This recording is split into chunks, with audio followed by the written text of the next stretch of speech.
Oh, no, you didn't. Oh, no, you didn't. Yes, I did. I just went live. This is the Jose JG Boom channel. And we are in the Discord server, the Daily Boom. I am ready for the festivities. Call everybody, share the show, and start getting your wallets out because you're going to give me lots of money today, and we're going to have lots of new members today. Let's do it! Are you ready? Call your mama, call your papa, call your friends. The festivities are about to begin. Boom!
Oh yeah, it is boom time.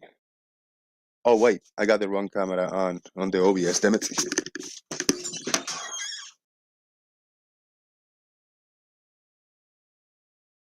There you go. All right, you guys know that I got the Force today. I got the only Force, the Delta Force. Shout out to Chuck Norris. Shout out to everybody in YouTube land. Shout out to Squeaky Earth. We got the Frog family hanging in there. Let's squeak it and see how it sounds. This way. Oh yeah, sounds really, really good. So Squeaky Earth is working properly, even when it's inundated with frogs. You guys can see that they are relaxing, chilling, and it is MoonDay. The date is February 21st of 2022, and I want to give a big, big thank you to everybody for being in here, hanging out with us, and being a part of this that we do over here on the boom. First, big shout out to people in the chat box: Fred Bailey, Martin, Farmer's Boy, Anamorphic Mind, Tiny Captain, John Mungus, Zebulon 181, Stone Monkey, Kuso, John Hansen, Earth is Alive, Citizen 9, Justin Franks, Chris Berry, and Chris Hammond. I hope that everybody can hear me over there on YouTube land. I think that's good. It looking good. I think it looks good. I got a kind of a shortcut to see what you guys see over here in this little square on the. And if you come into Discord server and you join the stream that I'm sharing, you might be able to see what I see. So yeah, I see the camera is going, the icons, everything. Oh, I got it. I'm missing a few clicks. I gotta show the viewers count and the chat box.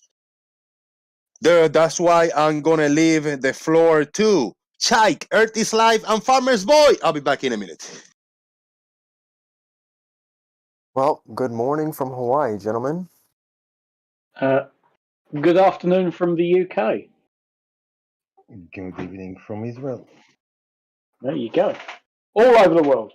Seems like we're all all around in different the globe. parts of the supposed flat Earth. Yeah.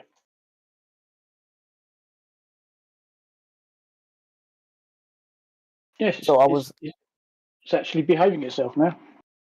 I was Got poking myself. around over on over on the Earth Awakenings server. Anybody know that guy? What's his name? Jerry. Good old Jerry. Fusilli Jerry, I think. That name rings a bell. Is that Geo server? Yeah, it's over on Geo server. Oh, yeah, I'm not in that one. Yeah, I jump in there from time to Silly time. Jerry does. Yeah, that name does ring a bell. I've not seen him around for a bit. Boom. Good. Yeah, I jump in there from time to time and just kind of jostle them up a little bit. Who you been bugging around? Who you been getting into skins? I've been just going over to Geo's server and messing around over there a little bit. Whose characters are there? The ones that we don't see in this corner too often? So most of the time it's Jerry. I don't know if you ever heard of Jerry. No. It's a guy named Dawn who kind of reminds me of Gleam. Mm. Only because he kind of jumps on both sides of the fence. Right. And he gets triggered whenever I go over there and post like images and stuff. Mm. And he's How not about he's not a flat earther though. And the people that used to go in Brandon's are there? Yeah, a few of them. Yeah. All right. About Brandon, heard anything on him? Nah, Brandon has fallen off the face of the flat earth, I guess. Now, a question. Anybody knows about Bearded Devil? Anybody seen him around? No, I haven't seen him in a while. messaged him. I messaged him not too long ago. And he said he was doing all right. He just just doing his thing. Just kind of, I guess he kind of got burnt out by the community. It happens. That's messed up.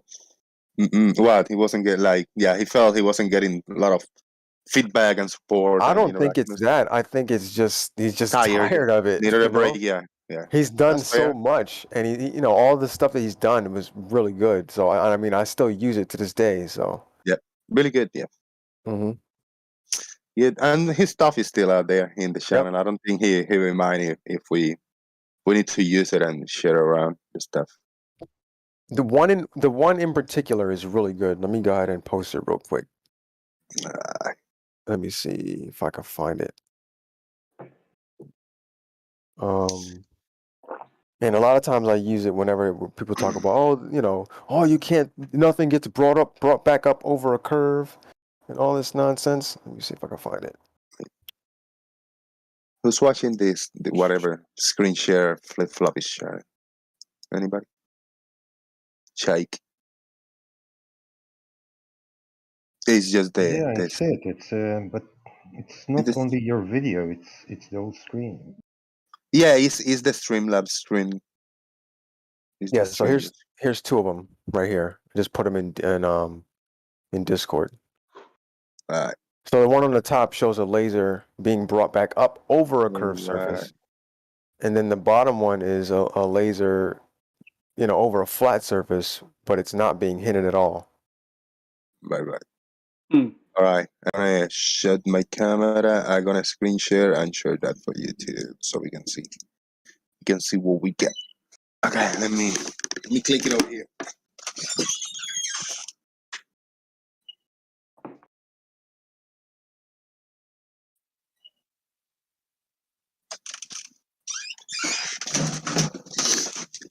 That's sharing right there, yeah. Yep, we got it. I mean, this just basically shows that refraction can bring something over a curved surface. Also, over a flat surface, I mean, nothing gets hidden. Right. Yeah. And then this one. Woo! That's the flat surface. All kinds of distorted.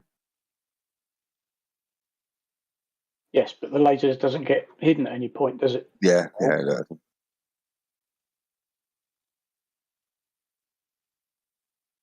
Nice.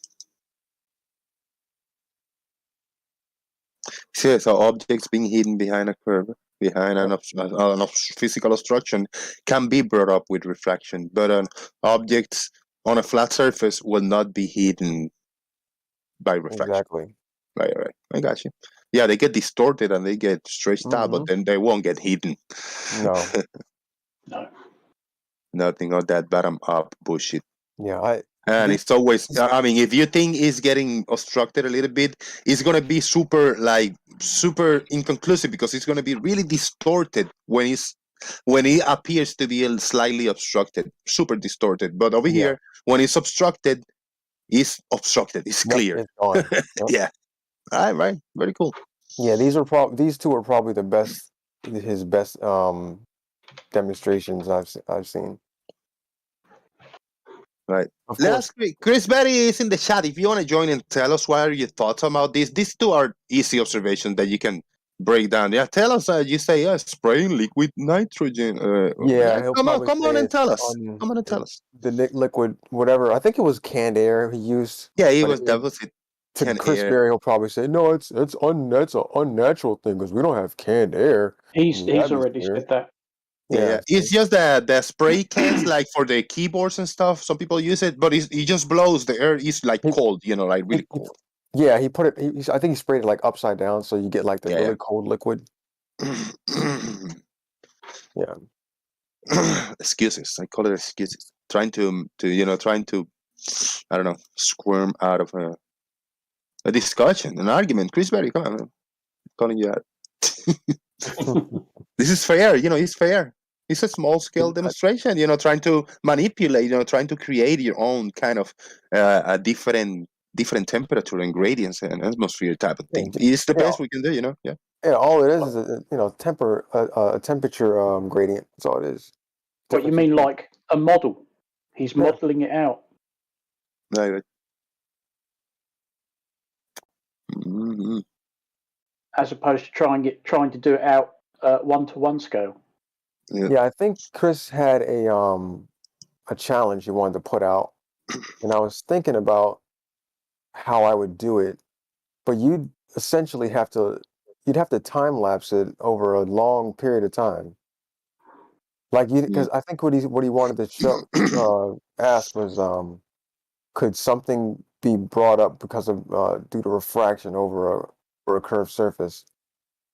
But you'd have to like sit your camera out looking at like maybe a hot road over a few hours. Is anyone actually going to do that? I told you, I saw a video of flat earthers that show that in the morning they can see the mountain. The mountain is up, and during the day the mountain sinks. They can't see it anymore. Because the refraction is highest at night.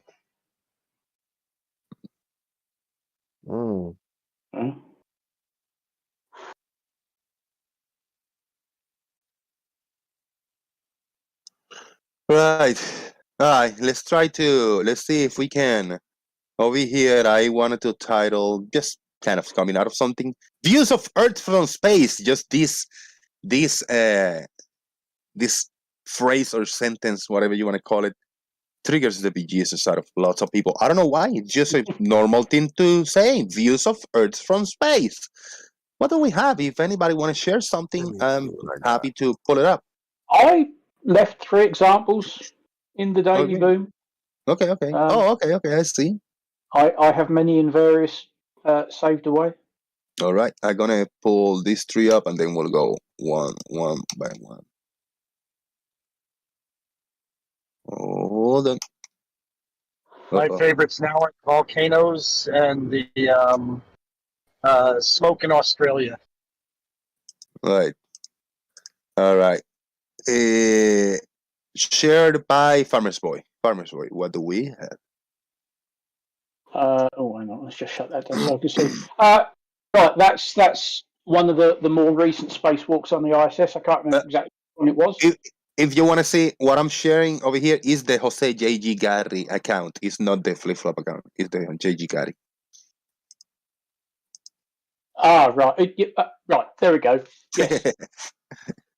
That's one of the spacewalks I did within the last 2 or 3 months. I can't remember exactly which one, but I just thought that's a nice shot. You can see the back of an astronaut. I can't remember exactly what he's fiddling about with. This was when they were putting up the new solar panels, as people call them, I believe. So this might have been before Christmas. And this is a very high quality picture. Look at that. You just Well, click there. yeah, if you yeah. go on the NASA Johnson Flickr page, they do have them in very, very high quality. Nice. In fact, sometimes I have to download, if I want to put them in Discord, I have to download the slightly lower quality ones. Right. They're really huge. They're just too big a file size, and Discord won't let you post them. Right. Cool. The detail is quite something. So I just thought it's a nice shot. There's an astronaut at work. You can see the Earth in the background. Nice big blue ball there. Nice. Chris Berry, what are you think? What do you think about this picture, or you want to talk about the previous the little gift that I was presenting? Well, who did that gift? Was that Bearded Devil? Yeah, Bearded Devil. I'll pull it back up, and then we'll go back to the main topic. I'd like to see how he did that test, that like the setup, and I want to see side. We always only ever see the finished product from him. I want to see side angle views and all that. And what exactly did he do to get it to do that? Because what was the temperature inside the room? What's the temperature of the stuff coming out of the cans? I mean, I've used those cans before. If it's a compressed air, you turn it upside down and you expel the gas. It comes out like not liquid. I don't know even how to describe it. Basically, it's frozen, right? Frozen particles. It's so cold. Even if you use the air can upright, if you do it long enough, the can starts to freeze, right? Like it literally is freezing up from the inside because it's so cold. So, and that's specifically why I said natural occurring refraction, because I know these people out there are using tricks to say, oh, look, refraction can do it, therefore we know what's happening on the Earth. No, that's not true. What's the difference in temperature between the stuff coming out of the can and the air surrounding those objects and the floor or whatever?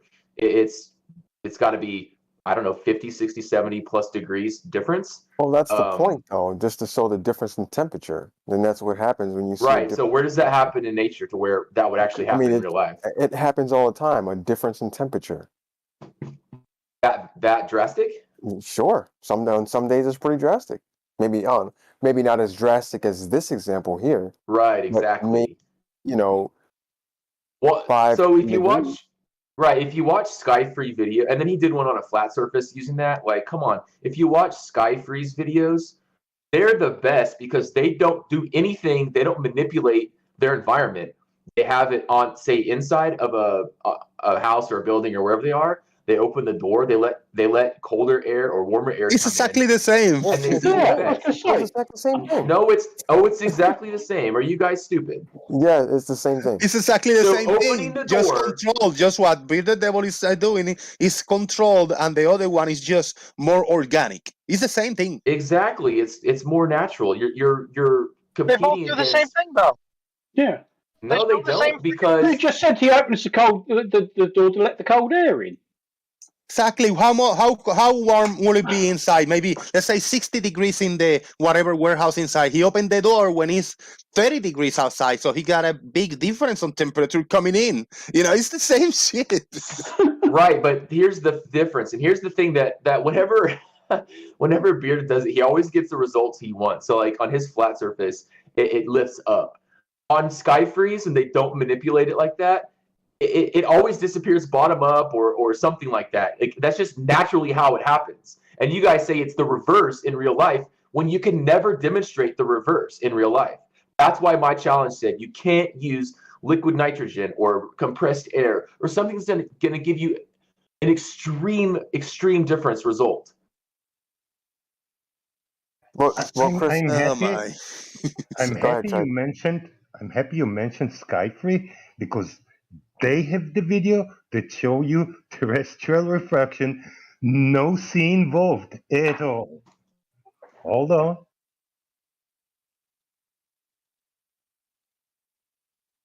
You cut out, Trike. No, he was good. I heard him. This is the video. I timestamped the. You see the two images, right? You see the mountain there. You see it down there, sinking during the day. There you go. Saved you $1,000. Just above 40 degrees Fahrenheit. What's the timestamp? Timestamp in the link. You see that the thumbnail shows you. Wait, so you're saying it's syncing? Well, if you're looking during the day and then in the morning, then it's rising. It doesn't matter. Change it. No. Don't tell me no. Something's sinking and then going back to equilibrium is not rising. It's sunk and then it's going back to equilibrium. It's going back to where it started. I'm talking about it starts where it is and then it rises. Look, the thing is that refraction is highest at night. What can I do? What? So you'll have refraction is highest at nighttime? Yes, because there's not much temperature difference. So what influences the air density is gravity. Once you have temperature involved, you take from the refraction the temperature, what the difference the temperature does. What can I do? Refraction is high. Wouldn't you get more refraction with a greater temperature variation? No, because because it will revert. If you have a great temperature difference, it will revert. If it's would it be a temperature inversion, you said? Well, yeah, could be. Temperature make the air less dense, not more dense. So if the temperature at the bottom is higher, then it removes some density. You could use a reference like a theodolite or a auto level or something, and then you can tell which way it's moving in what temperature conditions. And you don't have to even question it.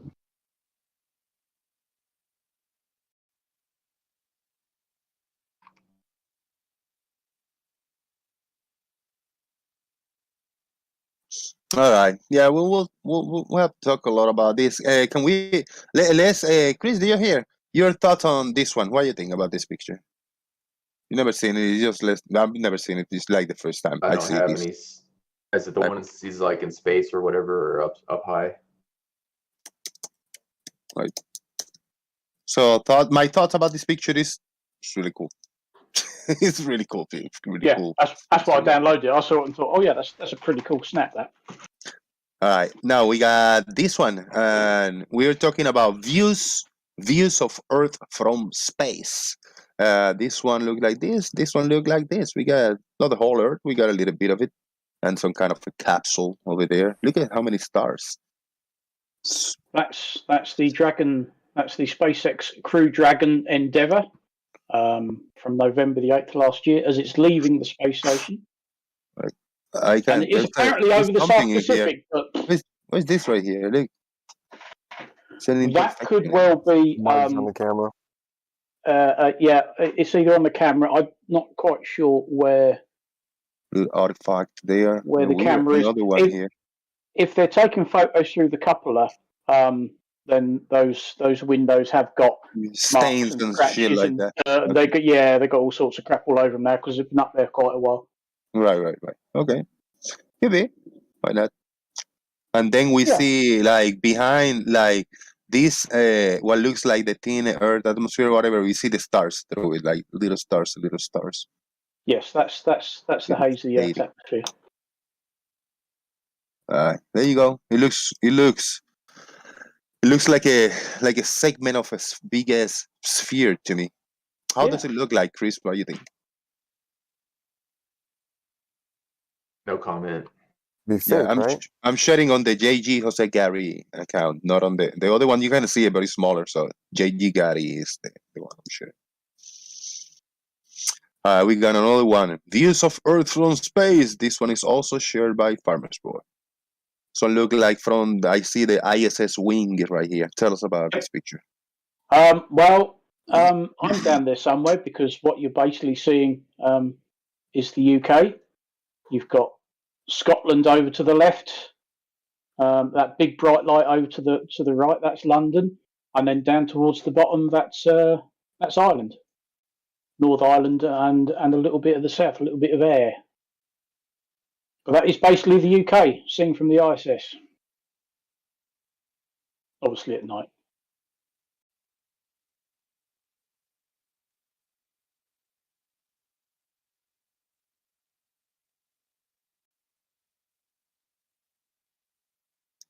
So this is Ireland. Wait, this Ireland right here. That's Ireland. Or if you come out a bit, I'm trying to see whether. This one in the bottom, kind of in the bottom center. I'm just trying to get my orientation. That should be Belfast. I think. Is that Belfast? Or is that Dublin? It looked like a butterfly. It looked like a butterfly. Okay. And we got this one more. This one is shared by Earth is Live, views of Earth from space. What is this one too? Is this ISS? What we see? Yeah, I think this is from the ISS. What is this big bright thing down here? They're called Looks cities. like a maybe a lightning storm. It's a city. No, I think that's a No. lightning storm. No, that's how a city looks from the sky. Lots of light. I think if you pull up a video, you'd see these like little spots that will light up, Oh, and that's lightning. I'm watching the YouTube. It's a bit late. No, I got behind the scene. the next one. This one I got is an interesting one. Chris Berry, your first thoughts about this picture right here? Oh, that's a famous one. I'm not looking. Which one? In the JG got, the V2 rocket eye from whatever. I'll repost it on the Daily Boom on Sensor. This one right here. I'm sharing. Oh, we've seen that a bunch of times where they I know, right? images and snip them together. Yeah. So like that, it's all. What does that look like? It's all geometric. Like it's all straight lines put together in a circle. But they're not all straight lines. They actually. Well, why isn't it all jagged on the edges where you? So what you could do is you could take all of the. Well, I mean, look at the clouds. Look how the clouds all match up. So if you put it all, but it's straight lines connecting, and you can see it's not a circle. So what are you trying to prove with this picture? Chris, if you took all of these all of these images, right, and you formed a flat, if you formed a flat line, the clouds wouldn't match up. No, they But wouldn't. it's not forming a perfect circle either. So it is, but it pretty much is though. But look at the clouds. Look at the clouds. You're having this. Oh my God, the clouds! It's a mosaic of individual photographs. Zoom out for a second. Zoom out. Okay. Yeah. I mean, zoom out. Okay. Let me see. 1, 2, 3, 4, 5. Look at the 5th and 6th ones. The 5th and 6th one. Like right there. Look at the cloud in the center of it. Look how it comes together.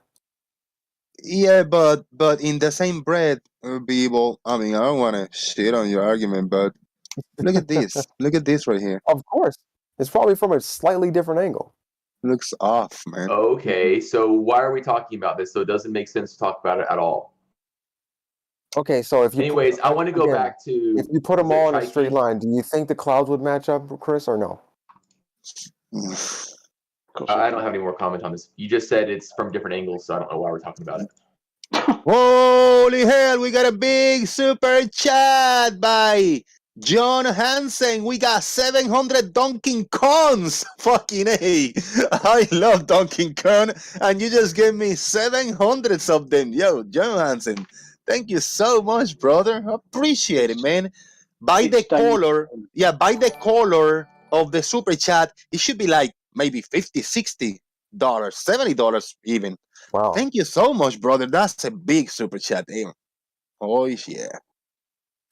So you wanted to go back to Shike. Okay, I got a screenshot that Shike shared. Well, I just posted a screenshot too. That's you shared that. Yeah, I'm sharing the same Sky Free video. The whole point of the video is to show that the mountain way in the distance drops drastically throughout the day or throughout the period. Whereas on the left, before sunrise, it's at wherever it is. And after sunrise, it's dropped by like 40, 50%. So I don't know why. I mean, first of all, thank you, Chaiki, for sending me that video. I hadn't seen it, and second of all, it's very damaging to the globe claim because I don't think so. The Globers would take the image on the right and say, "Oh, look, it's short. It matches expectations. Blah blah blah." Whereas what we Chris, I'm sorry. Know, the reality is the image on the left. Chris, I'm sorry, but I underestimated this. This is like a bigger one. It's like $106 super chat. Fuck yeah, wow. 106.75. That's the conversion. That's John Hansen. Wow. Good man. Crazy. Thank you so much, man. Biggest super chat in this channel so far. John, I don't think it's gonna get big. Like, thank you. Yeah. I'll shut up now. Chris, you got the floor. The image you shared is before sunrise, after sunrise, still up for YouTube to see. Yeah, so basically the image on the left is well, I'll just put it this way. The one on the right is being refracted down, right? It's being pulled down. Whether you want to say it's this refraction, that refraction, whatever. That's just what happens in nature. We see that time and time again. We see it, in previous videos. So whatever Chaiki was saying is, oh, it lifts because it goes back to normal position. No, that's not being lifted. That's going back to normal position. We need to see something at normal position behind a curve, a known curve or blocked object being lifted up due to natural refraction. You're making assertion. You didn't have measurements of air pressure and the temperature, did you? They're you doing don't it in the know video. which refraction is stronger, the left or the right. I have it in the video, so the video you sent that you linked. What do you mean? We have the mountain up and we have the mountain down. We don't have the measurements of the refraction that they do. We have You're taking back your statement on the ground. Yeah, we have thermometer on the ground. They have. I don't remember what it shows. Well, they claim in the video it's sinking. So unless you want to take your video back and not. Also, what causes sinking refraction though? Well, why do we always see sinking refraction? That's my question. Well, I mean, you're claiming that. Are you claiming that it's sinking refraction? That's what the video is claiming. Okay, I'm just going off the video that Chaiki sent me. Let's see what causes sinking refraction. Just an inversion, essentially. Gradient inversion. Just asking him if he wants to take his source back citation because it's really doing sinking damage. refraction, a refraction effect in which objects normally visible on the geographic horizon apparently sink beneath. It occurs when air density decreases with height at lower rate than normal, or actually increases. Rays of light from the object are refracted upwards to pass over the observer's head. That's from Oxford.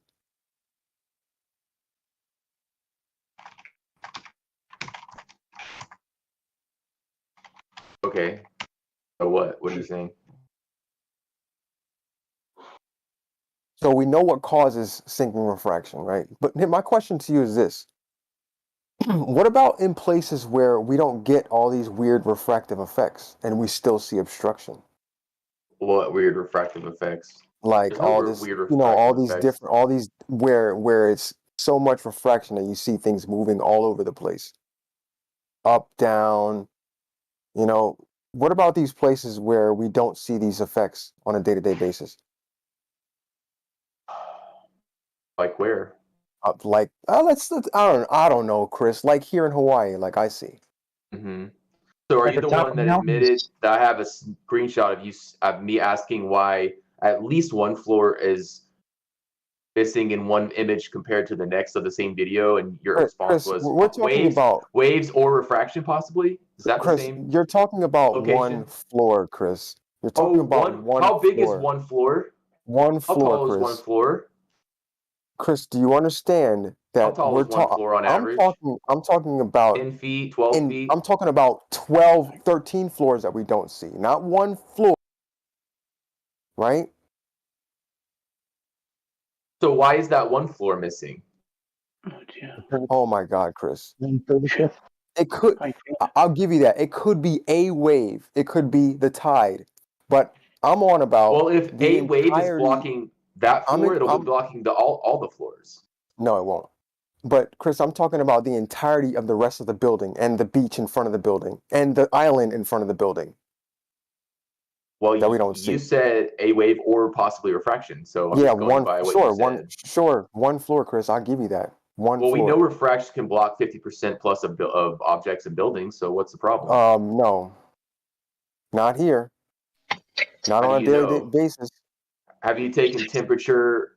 I don't have to, temperatures Chris. at both locations? Yes, I have. I don't. You I don't just have said to, you don't Chris. have to. So have you or have you not? No, I don't have to because I know But in you this have. area. You don't have to, but you have. I know in this area that the water temperature and the air temperature are pretty much always about the same.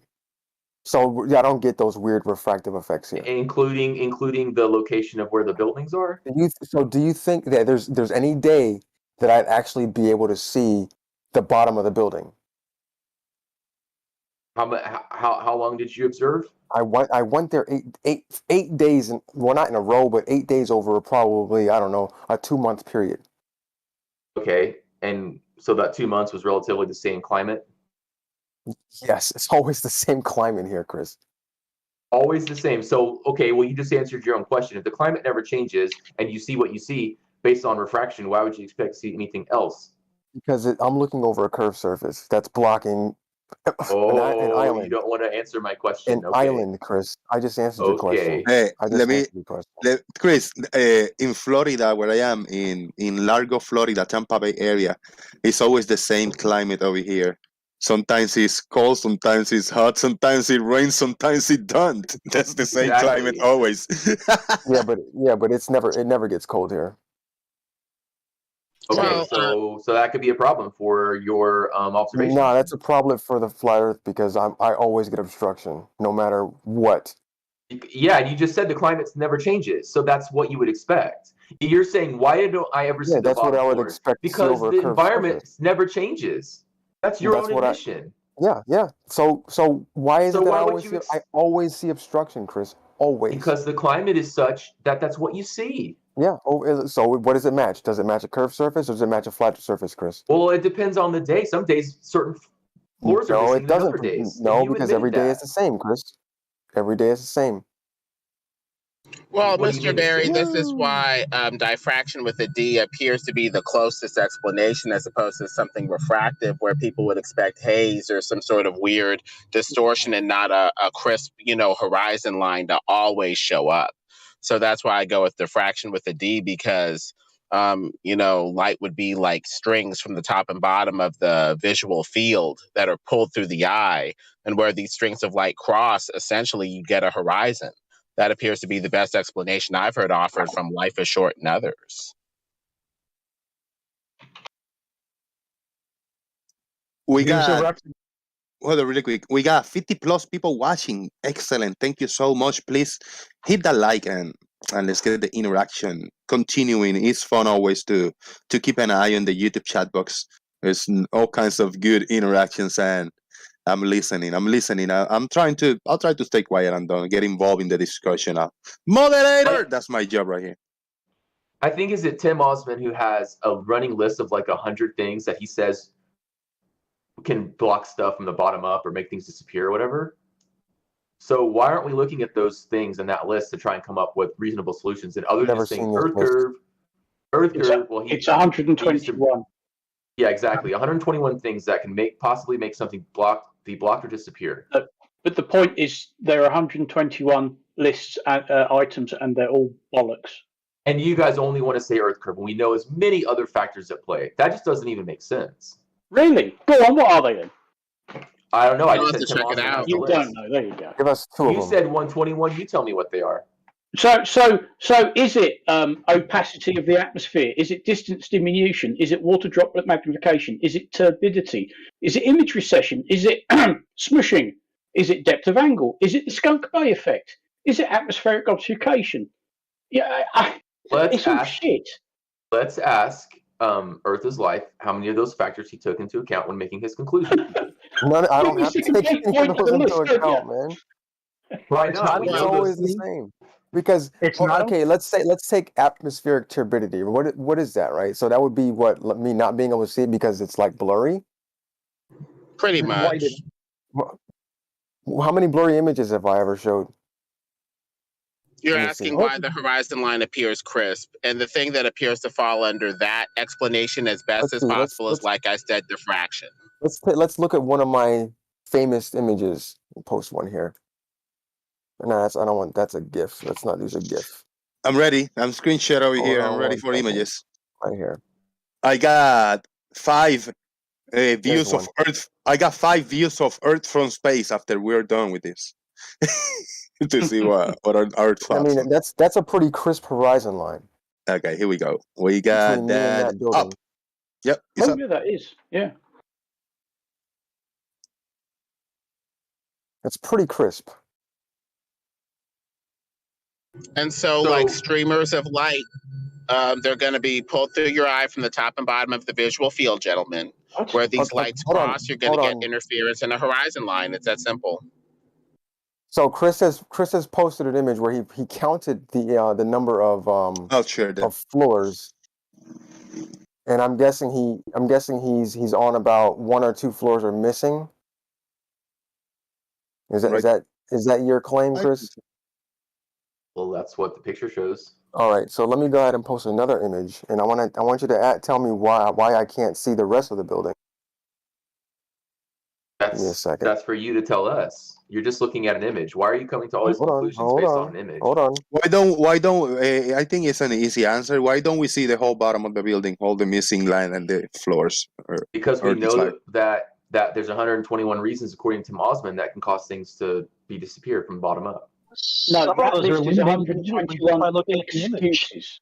They're not reasons. They're excuses given by flat earthers. No, it's facts. No, they're not facts. That's the whole fucking point of the list. Facts. Well, what about the lack of symmetry in the eye?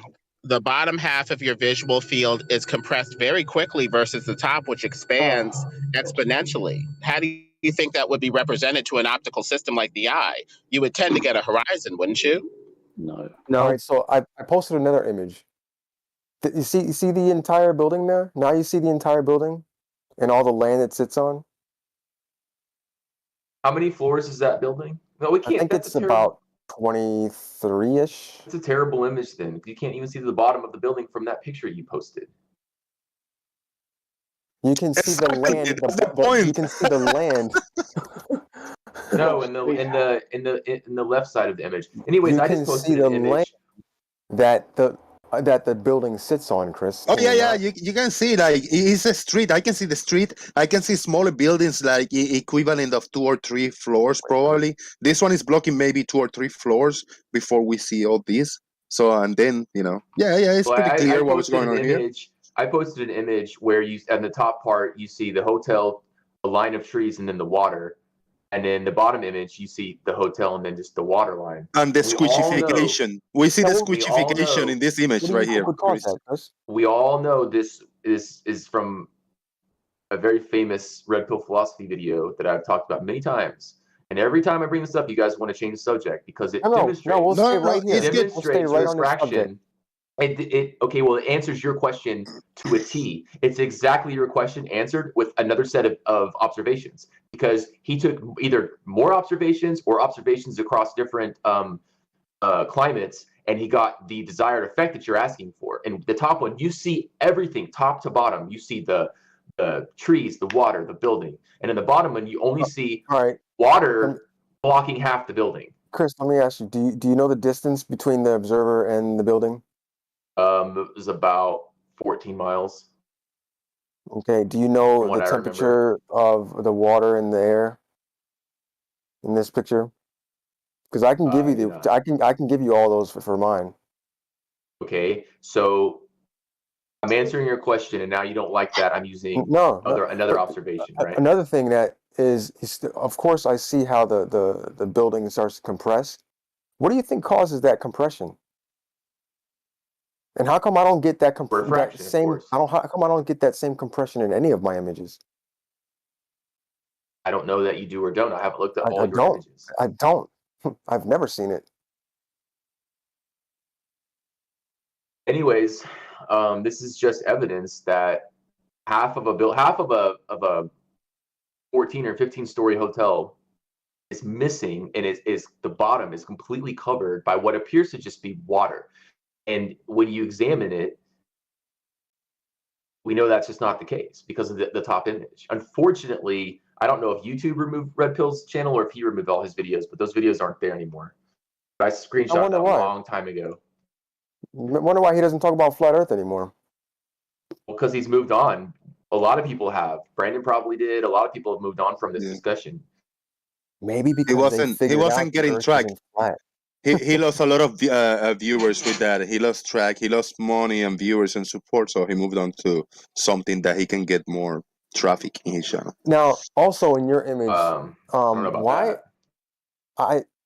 Is that water below that, or what is that? Is that land? I'm not sure. Which part? Which image? The bottom image. I labeled them for people to read. Because I remember seeing the video. It could be taken like this is bullshit. It's not complete, but I remember the video and it's water. This line will be water in the bottom. Yeah. Honestly, it's the most amazing. It's the most amazing observation I've ever seen. Wait, is he at the same elevation? Yeah. Same elevation, same distance, same location from where he took that. I have to agree with Chris Berry in a sense. It's one of the most amazing observations that I've seen with this weird effect of this smoochification and compression in the bottom of the building, which I haven't seen replicated around. The point of these observations is to not see that, right? To go on a day where you don't get these weird effects. Exactly. That's the top image. That's the top one. Exactly. It was perfectly clear from 14 miles away, top to bottom. No, it's not perfectly clear. It's wishy-washy. I mean, it's not perfectly clear. It's clear enough. It's very close to Earth is Life. No, it's not actually. No, not at all. I can barely count. You know, it's very fuzzy. How far are you? 14 miles.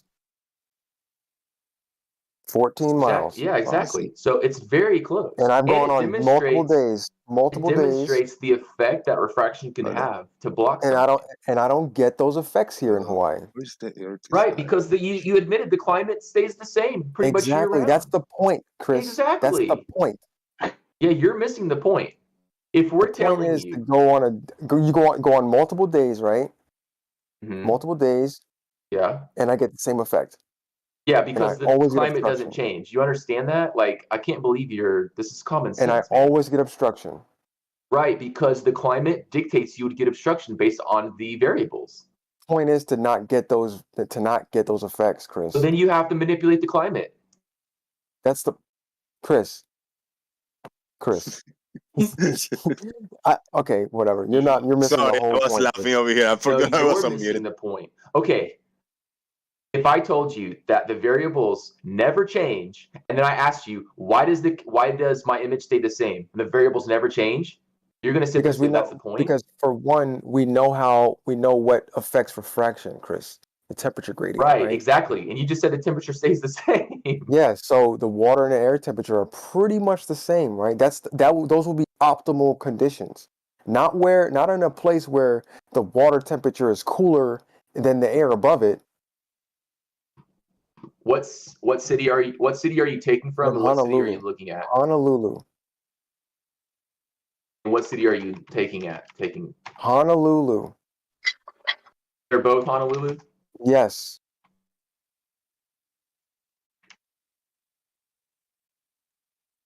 So between Honolulu and 14 miles, there's nothing else in the way. There's a runway, and there's an island. That are missing. Well, right, and the bottom of Red Pill's hotels, half of it's missing. And you would say it's Earth curve. Due to whatever weird effects he's got. Sure. No, but if we didn't know that, like if we only had the bottom image, you guys would scream and shout Earth curve. You could see that it's complete. Yeah, we understand that, Chris. Only because I'm showing you. I've done this before with Globers.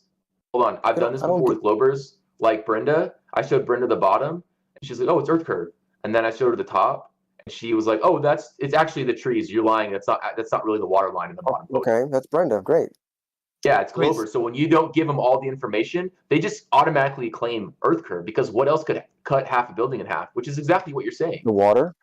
Okay, Chris, I created a poll. If you want to vote yourself, I did a very fair poll. I did 2 and 2 options, and the poll says Chris Berry is good at explain. There are 4 options: explaining things, being honest, and then we got mental gymnastics and being dishonest. Those are my the choices that I give the audience, and I think it's fair, right? I mean, it's fair. You got 2 and 2. So yeah, Sure, please it's vote, fair. everybody. Yeah, it's fair, as is the bias of the audience, completely fair. Yeah, I know, but still, Anyways. but it's still funny. It's still funny. It's still funny. Anyways, there's basically no questions we can't answer on these topics. So, well, as far as I can tell, we don't have the conditions for symmetrical, even representation from the top and bottom of the object because we're too close to the ground. The visual angles are trying to expand from the level of the eyes up and the level of the eyes down symmetrically, but can't. There's 6 feet, there's a ground that's 6 feet away from the bottom half of your visual field, whereas from the level of the eyes up for the top half of your visual field, that restriction doesn't apply. So you can't have symmetrical, even pairing of the angles, and eventually the image is just dropped, even over a flat plane, because your eye is not going to represent things asymmetrically. It's not going to represent 1 mile of visual information from the level of the eye up, unless it is paired evenly with 1 mile of visual information from the level of the eye down. The image is just going to be dropped unless it can be symmetrically represented. Sure. Anyway. So the conditions aren't there, gentlemen, for what you're trying to imply. You're trying to imply that over a flat plane, if there's no obstruction, the image will just be represented as a 2D image. That's a fallacy. The conditions aren't there for that. The conditions that would be there for symmetrical 2D representation of the mountain, the building, whatever that appears to have disappeared behind an obstruction aren't there. You need to have even visual information from the level of the eye up in that angle packet of, say, 100 feet paired with 100 feet of visual information from the level of the eye down. That's impossible if you're 6 feet off the ground, gentlemen. It's just not there. The conditions aren't there for what you're saying. What conditions would have to be there? You have to levitate up to the halfway point of the object. If you're trying to symmetrically represent a 100-foot building in your visual field, levitate up to the 50-foot point where 50 feet of it's above the level of the eyes and 50 feet of it's below. Then I'd just be looking over the curve, and of course, then nothing would be obstructed. That's the point. But your eye isn't going to represent it as a 2D image. You're assuming that just because there's no obstruction, your eye is going to represent it as a 2D image that's resolvable. That's a fallacy if you don't have angle packets of, say, 10 degrees up and down from the level of the eyes or whatever, with the same amount of visual information, the same length of objects that are represented in that angle. You don't have that situation. All right, we got it. Let me look at this image because it's small on Discord, and Shutlu, some new person that joined, a new person that joined Discord. Sorry, Cthulhu. Oh, Cthulhu. Cthulhu. All right. He posted this image right here. He's 40.5 miles away. He got arrows. He's pointing at this rock and this little lighthouse thingy. Should be hidden by 582 feet. Destined just is seen by whatever Panama, 80 foot observer high, Florida. And he talked about the geometric horizon 10.95. What are your thoughts on this image? Another laser test? What is this? What are we looking at here? We see that this is a control image. In the right is a control image of a rock and a little lighthouse over the water, like a little tower lighting. And then he say that at 80 foot observer high, at 40 miles away, he can see the rock and he can see the light. Again, when it should be hidden by a geometric horizon, he say. Again, we're looking at blurry images with mirages. Of course. Blurry. Oh my God. Love that name. Lighthouses just wouldn't work on a ball. Let's just admit it, please. That's so stupid. That lighthouse should be whatever 500 feet below the curve. Well, you'd have to have It was a day of super duper heavy UV refraction. Horizon distance. It seems like you guys make light curve though. Because otherwise, most people say light travels straight, but you guys are kind of making it wrap around a ball in a way. They have to for their model. We already know that things could be brought up over the curve. So this isn't really showing anything. But Earth is Life, isn't that a fallacy of composition? That it's true in part, but not in whole? I mean, is it true that lasers curve in Midwest Sugar Water Experiment? Yes. But does that mean that it's curving over a ball by extension for the whole? No, I'd call that a fallacy of composition, where it may be true in part, but not in whole. Well, why would it work then in the sugar water and not in real life? If that's what light does. Lasers are shaped light. They're shaped into a string that's emitted from the laser. That's affected by the illumination is not gradient. like that. So there's fallacy number one. But it's affected by the density gradient. But if you're trying to demonstrate that laser light and regular light are affected in the same way, well, then how can you say that the Earth is a ball? The light could be curving and warping and distorting, and that makes your thesis, self-defeating. If you're saying that the laser curves, why aren't you saying that regular ambient light is or isn't curving when it's presented to you in a theodolite or a camera or anything else? How do you know it's not curving away from being flat? That makes your claim, negated. Because you're negating your own claim by saying light curves like that. It's because we know which way light curves towards the denser medium. And the ground is the denser medium. Is there any objection with light bends towards the denser medium? Because that's a fact, known fact.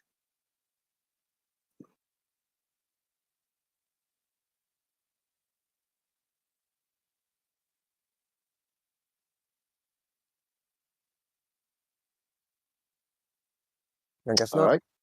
Yeah, I got Citizen 9 asked me if I got the screenshot of Gary's video from yesterday. I got it right here. Yes. Oh my goodness. I'm about to pull it up.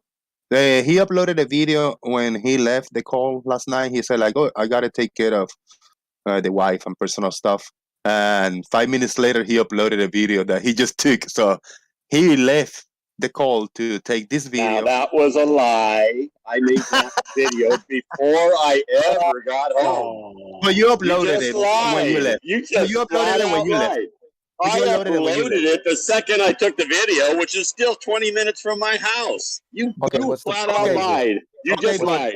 But wait, let me clarify why I say that. Because the title of the video was Slice Parkane say this and that, when Slice Parkane was on that call on yesterday, was on the call, and then right after the show ended, you say, all right, I gotta go do some personal stuff, and then 5 minutes later, the video was uploaded with the title Slice Parkane lie because of this or that. I was uploading the video 20 minutes before I got home. You lied. You can do this to others. You can interrupt, but I'm gonna server mute you. Don't do that to me. Let me talk, and then you will talk. Just be fair.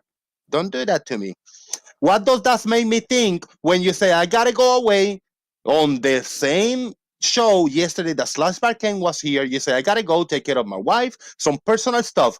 5 minutes later, you uploaded the video with the title Slice Parkane lied because of this or that, and you showed demonstration of exactly what we were talking about in the previous show, that you just left to take care of your personal business. So what do I think? That you left instead of whatever you said you were going to do. You went, maybe you did, very quick. You took care of your family for 3 minutes, and then you took this 2 minutes video and uploaded it on YouTube. That's what I saw.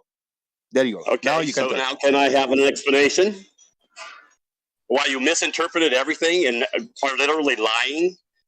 Okay, when I left here yesterday, I left up there. I was heading home, oh my God, and there was the orchard, so I took the video, and then I right away started uploading it.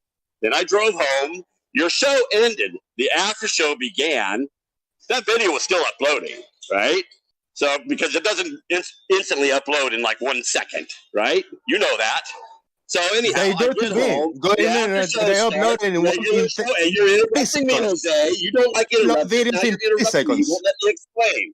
I will let you explain, but the videos upload in. I will let you explain, but I'm telling you that videos do upload in 30 seconds a minute sometimes with good internet. Depends on how long. Not out here in the country where I'm at. You know good and well I have problems with video out here. So it takes a little bit of time. Anyhow, I did it. I still had a 20-minute drive home. I get home. The after show started, and I told the guys in there, "Hey, I gotta go," because I started talking to some of them, but I had to go because I was home and my wife was home for the day, so she had to work at night. So I go into the house. I never came back on, right? But the video had uploaded by that time. So I did not lie. The video was sent before I ever got home. When I got home, I went in and it never came back on. So you lied. Or you misinterpreted. I won't say you lied. You just misunderstood. I interpreted that way. I interpreted you left the Yeah, call, and it's fair. It's okay. I mean, okay. I misinterpret what happened.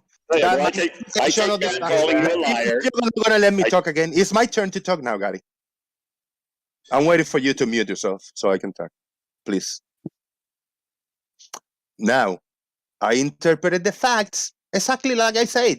It might not have happened that way. All right, you got an explanation. Good. But the fact is that when you left after yesterday the show, you uploaded a video and you titled it something with Slice Parking line or something like that. And this is what we want to talk about. This is 3 screenshots from the video. The center. Yes, you can show the video. That's fine. But I'm going to show the video. I did not upload it after I got home. Gary, it was waited 20 minutes before I got home. Just explain the observation, please. Good Lord. Oh, I can explain it before you even show the video. Okay, just go ahead. I'm not going to. The camera's got a wide-angle lens, but it's close enough for that little short distance where Sly was literally saying that your eyes are worse than a GoPro, and we know what GoPros do to horizons, right? We've all seen it. We see the big bent earth that's you're like 10 feet above, right? So that's what he was saying. That's what my video was a response to. Obviously, my wide-angle lens on my Galaxy S21 will not imitate your eyes. But if you shift your eyes up or down, that line will not bend. How much did you shift it? Like barely. You can see in the video, I barely shifted it at all. So you should have. Just a little bit below it and a little bit above it, and that line, that horizon line, did not bend, other than the fact that I have a wide-angle lens on my Galaxy S21. Give me a second. You said you have an S21, right? You know that phone has I think it's pincushion distortion, right? It will distort things. Barrel distortion. All lenses use rectilinear lenses. It's pincushion specifically. I have the same phone. Barrel distortion, pincushion distortion. All lenses distort. So what's the point? You said it wouldn't bend? I don't got it. My point is, Sly said your eyes are worse than a GoPro camera. I just showed that it's bullshit. Doesn't bend that horizon line anything like a GoPro does, and your eyes don't do it at all. Your eyes, when you shift your eyes just a little bit down, is not going to bend that horizon line. Well, the distortion. The distortion in your eyes is not really noted except past the periphery of where you're focusing in your vision. It appears to be there when you spin around. There is a slight warping effect that you can note out the corner of your eye. But there are some structural differences in the eye that we might need to study to see why it has some better characteristics in the camera. There's oil and humors in our eye that are not in the camera. One could posit pretty comfortably that this helps us focus in ways that a camera cannot with nothing but air or whatever, or a glass lens in that camera. And so maybe we should try imitating the structural design of the eye with, some sort of vitreous humors, aqueous humors, oil essentially in the camera to see how that can help, focus things a little better than the pincushion, barrel distortion, warp and distortion of a camera. All right, I got a comment to read, and this one is via super chat with a big $5 by Mr. Victory's Radio. Gary, Spiral Mosh? Seriously, you don't need to be so defensive and butt hurt. Shout out to Mr. Victory Radio. Indeed, Mr. Victory Radio. There's no need to get all animosity with that shit. So when people make up bullshit, you have to. I squished that image and you can clearly see that it's distorted. So, Gary, what I was going to tell you this is from the video that you uploaded. I screenshotted when you had the camera, I didn't tilt it left or right. I just took a long screenshot. This is when it was in the center of the camera. Is the center line. And what you guys see is the blue and the green, is kind of the sky and the land. And then the top layer is when the horizon was closer to the top of my screen right here, is the top image with the sky and the grass. And then in the bottom segment is when the horizon was closer to the bottom of the screen. That's all I did. I just took a screenshot. And I can do it here in real time if you want me to. I didn't do any tricks. I did it, I did it yesterday in the after show in real time. So and Are I you got gonna say the Earth? before you answer. Last point. Before you answer. Thank you, Doofus Manfred for the $2 super chat. At Lemon and at Webenga, human eyes are not rectilinear. Thank you so much, Doofus Manfred. Go ahead, Gary, about this image. Okay, that section of the field was not even a mile long. It was one field. You're going to say that field curved that much? You know better than that. Well, the eye has a iris or a pupil that is a muscle that contracts, thickens, thins out to help focus light in. The best analog to that, or the best thing we try to imitate that with, is with the shutter, the aperture of the camera, but it doesn't have flexibility. It's a solid opening that can only focus light, up to a certain point, compared to the living eye that we, base the camera off of and try to imitate, in some cases well and in some cases poorly. It has a very stiff glass lens that, unlike our, pupil or, our eye, doesn't have that level of flexibility. So there are some design trade-offs from the eye to the camera. And also the eye, yet again, has oil that the camera does not have, humors. Basically water mixed with, some sort of cellular, kind of jelly, fat jelly in the eye that the camera does not have. Perhaps this is helping us focus things a little better onto the rods and cones at the back of our eye a little better too. And so there are design trade-offs with the camera, with the eye, or whatever, gentlemen. But we need to see, basically with the shape of the Earth specifically, if this is distorting and warping the horizon, making it hump up and down, and or if the land is flat, or whatever else is going on here.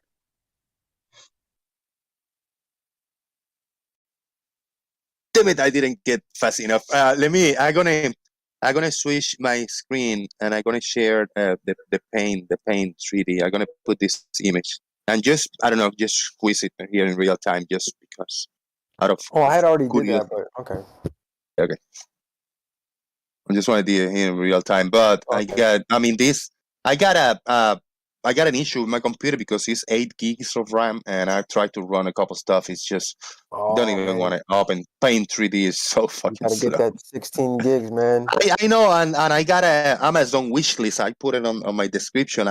There's an extra 8 gigs, of RAM, so I can add to my laptop. I got that. I got a battery. I need to get a battery. Once I unplug this computer, it just shuts down, so it only works plugged in. It's cheaper to just replace the battery and put an extra 8 gigs of RAM. The laptop is awesome. It's just no battery charging and the RAM. How many slots do you have? There's an extra slot in this type of laptop. I looked it up, and there's an extra slot. You know what? I'll send you one. I have an extra. Yeah, I will. Just hit me up, DM me, and I'll send you one. Fucking awesome, man! Thank you. Which type? For laptop. Let me see. Hold on. No, it's not for laptop. It's DDR3, DDR4, DDR. It's probably DDR3. I'll send you later after the show the laptop information and see if you'll look if it's compatible. You'll check it out. Well, if you think about it, gentlemen, there's at least 4 lenses even in the human eye. You got the solid material that the eye is constructed out of, itself, that kind of clear, surface of the eye as surface number 1 that could act like a refractive lens. Number 2 would be, like the aqueous humor, which is the more watery jelly kind of toward the front of the eye. Then you have the thick, much more soupy, vitreous humor that appears to be in the eye itself. So that's at least 3 lenses, right there. Not to mention, your iris or your cornea or whatever. So for all intents and purposes, your eye has 4 lenses, 4 different refractive media or spaces that could potentially influence the focusing of the light that comes through the eye. This is a superior piece of engineering from No, God himself, it No, appears. you've just made all that up. yeah, hold on, please. I At got the least image. 4. Okay, hold on. I got the image squished to the right. I selected it is the full image. So this is when you squish it. I just out of curiosity, I did it yesterday, and there's a distortion. You got more curve in the bottom. You got more concave in the top, and this one is kind of straight, but it's a little sideways. Yep. And that's because Interesting. Samsung's has pincushion distortion. So we might want to imitate the eye, gentlemen, with its 4 lenses. Essentially, it's 4 They aren't refractive 4 media. lenses. They're not lenses. We have, You know what's but they cool all about refract. you know what's The cool about humors this are image? refracting. The 2 humors, the lens of the eye is refracting, and even the material of the eye itself have refractive effects. One would assume. No, You know what's cool about this image is that if that horizon or where the grass meets the sky, if it was already curved, it would be curved. It would be curved in all 3 of those images. Right. Yeah. It's like you have done, with different, Yeah. Yeah, you've done it. I'm just lagging over here, but I want to go back to screen share the window tabs and stuff. So Well, should I just bear say with me, guys. or should I say it would be curved in the same direction in all 3 images, top, middle, and bottom? Same orientation. Yeah, Yeah. same orientation.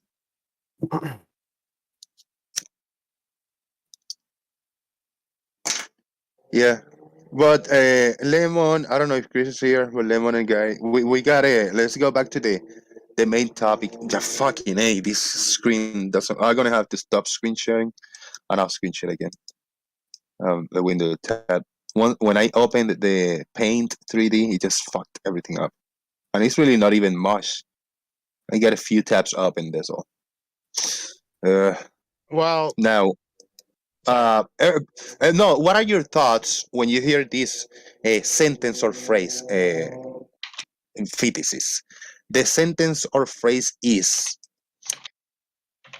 images of Earth from space. Views. No, let me use the word views, not images, no pictures, no photographs. Views of Earth from space. Well, images imply something that's like a photograph that could possibly be manipulated. A photo is a one-off with little to no manipulation of the image, and of what's seen through the camera. Rather, you just press the button, presto, it's impressed onto the photographic film, and you get a picture with little to no manipulation beyond that point. That's a photo. An image implies manipulation or additional steps to kind of tweak the image to give you what you think you should see, be it a bunch of digital pixels or digital swaths, puzzle pieces of the picture that have to be put together later or whatever. That's where an image comes in. So when you say images from space or whatever, that implies a computer taking a bunch of puzzle piece swaths, putting it together in a computer, and possibly doing it in a deceptive way, potentially, if there's additional steps. And when you say space, I would say it's space under the firmament dome, but no further. Yeah, listen to this now. That's why, damn it, wrong time to misspeak. I meant in the beginning, because thank you for the information about images and pictures and photographs. We didn't need that, because what I am just looking forward to share is views of Earth from space. Views. That's all. What do you think then about views of Earth from space? Let's say the images, let's not get confused again with what is an image or picture or photograph. None of that. I'm talking about, what do you think about the views of Earth from space? That's the key.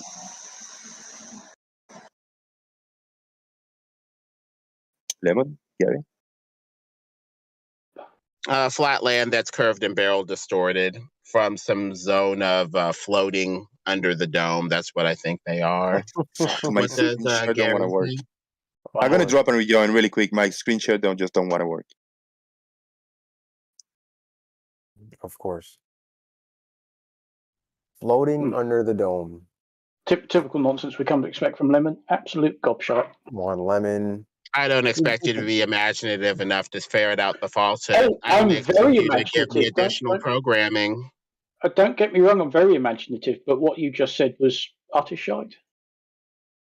I don't know. You sound like a left brain programmed acolyte of the And there you go system. again. Go on, just rattle them off.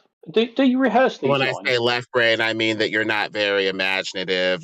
Your brain is likely to be programmed by the powers that shouldn't be, but not think beyond those terms. And I don't that's think why that I'm you a have enough design engineer. imagination or vision to ferret out the falsehood at all. Right, that's why I'm a design engineer who gets paid to solve problems. I'm not imaginative at all, am I? No, of course not. Not when That's it a load comes of to old solving shite. the shape of the Earth, at the very least. Oh, It looks it's like you already made up been all of solved. that programming hook, line, and sinker. The problem is, Lemon, it's already been solved. We know it's a sphere. We have mankind has known that for some time, and we just But you get this say you're a strange group of design people who want to engineer, you pretend it say? isn't. What was that? No, don't come to that fucking awful accent with me. Just don't bother putting it on, mate. It's We what know you need there is no to discussion. We know what the shape of the Earth is, and we have done for thousands of years. So we have to stop thinking just because somebody gave us a story about it being a ball years ago. No I beg to stories. There differ. are measurements. There are photographs. We have stuff in orbit. Have done for some time. We know what the shape of the Earth is. Those things work very well over a flat surface, farmers. The globe No, isn't they don't. necessary. No, they All right, can't. guys. I am screen sharing now, and we get a lemon earth on screen. That's the first one I'm gonna share. Lemon earth with a Saturn looking thingy around. Thank you. But now we're not talking about the story that you think we might have been told and about all this lie that you think. We're talking about the facts and the data in reality, like the images that are on screen right now. I'm looking at something, and this isn't made up. Well, all I see is a curved object, Jose, and in the era of deep fakes, number one, and two, since we know that lenses barrel distort, we need to see what's being presented to us. Is it curved land? Is it, flat land that's distorted? Those are the main questions. Just because something's being presented to you through a camera doesn't mean that it doesn't still need to be interpreted properly. All right, let me see it. We got another one right here. Rings. That was the key I was looking for. The lemon earth had rings. Image of thunder clouds rising above the earth's limb. They say by Human War. We got this one now. This one, Farmers Boy, you share this one. This is a high quality picture. Now this is the original, unedited, uncut, unturned around. This is the famous blue marble photograph taken as Apollo 17 was heading out to the moon, 1972. That's the way up they took the photo, and you can see it's uncropped. That's the one of the shots that he took. I am sharing with that Antarctica at the top. I'm sharing it in the JG Jose Gary. So if anybody want to click and join the JG Gary. Now this one, when I click in it, it's a high quality. So let me click on, I don't know, this little segment right here. I'm gonna click and boom, look, it brings it really close. So there's a lot of details in this image. It was a solid camera that took it. And of course, it's taken by a proper camera on film because in 1972 they didn't have digital cameras. All right, so now, Lemon, this is the 1972 they took on one of the moon missions, and with a camera, just let's say it's a Polaroid, just for the hell of it, so we can understand what we're talking about. It's not a digital camera, we just like a good old school camera. What do you think about this picture then? If I had to explain it from a flat Earth perspective, you take a fisheye photo like this with less manipulation, but you're still going to get a globe eventually in a fisheye photo. So they probably got high enough, took a fisheye photo that makes it look like a ball and added some shadow work, and voila, presto, fake globe. Interesting. Yeah, it's one word for it. I'm just going around the edges to see over here to see if I see any artifacts or something weird on it. Because if you get far enough away from an object, especially with a fisheye lens, you eventually get a globe. Even it could be flat, it could be round, or whatever. You're eventually going to get a globe, irrespective of the actual shape. And so I'd say got high enough, brought out that fisheye for the fake curvature. Boom. Yeah. What do you think this is, Farmers, in this? What you've got to bear in mind is when they went to the moon, what they were barely in Earth's orbit when they fired the rocket to insert it into the right trajectory to go to the moon. A fair chunk of the rocket went with them. You've got the command module that's attached to the service module. Behind it, it's still got the third stage that's carrying the lunar module. They disconnect, turn around, and connect to the lunar module whilst they're on the way to the moon. All of this stuff and all of the bits and bobs that have come off are all traveling with them to the moon. So that is a bit of the craft. I couldn't tell you which bit, but that is a bit of the craft, I suspect, that is on the way to the moon with them. Everything went with. No, I want to read the results of the poll that I created earlier when Chris Berry was hanging out with us. Chris Berry is good at 1% say he's good at explaining things. That was probably him. Out of 58 votes, 58 votes, 1% say explain things. He's good. 5% say Chris Berry is good at being honest. So really? That's a handful of people. Look at that, yeah. Now, we got a 36% say that Chris Berry is good at mental gymnastics, and a big whopping, overwhelming 56% of the votes say that Chris Berry is good at being dishonest. Thank you very much for your votes. I appreciate it. And then we got this image right here. Ah, yes. Now that has just been mentioned in the side chat. This was a photo of the Earth. You can see it's not quite the whole globe. It's got most of it. This was taken in 1969 at about the same time that Apollo 11 was going to the moon. But this was not taken by Apollo. This is a Russian photograph taken by their Zond probe that was going to the moon at about the same time that Apollo 11 was. And the Russians actually sent NASA their entire data saying, these are the times, this is the trajectory, this is when we're hoping to get to the moon. Is it going to cause you a problem? Is it going to clash with your mission? And NASA analysed the data and said, no, it should be fine. Boom. This is one of the photos that probe took. Hmm. So that's that. When they say, oh, NASA photos of the Earth, it's all fake. This isn't NASA. This is from, well, actually, the USSR at the time. It wasn't Russia. It's basically the Russian space program at the same time as Apollo 11. And you can see it's not quite the same quality as the Blue Marble photo, but it's still that's a photo taken with a film camera in 1969. And this one and that one are the furthest away from a good old camera like that, right? Taken. I mean, because you got the Himawari and all them big satellites, but those are more of the digital photos, right? These ones are like actual photographs, right? Yes, yes. This one. I can't tell you the specs of the camera on the probe, but you can see it's clearly not quite as good as the Americans had got on Apollo 17. But yeah, they're both traditional cameras with rolls of film inside, taking photos. And later on the Zond mission, they did actually get a photo. The probe was coming around the moon, and they got their own Earthrise photo of the Earth in the distance. This probe landed on Earth?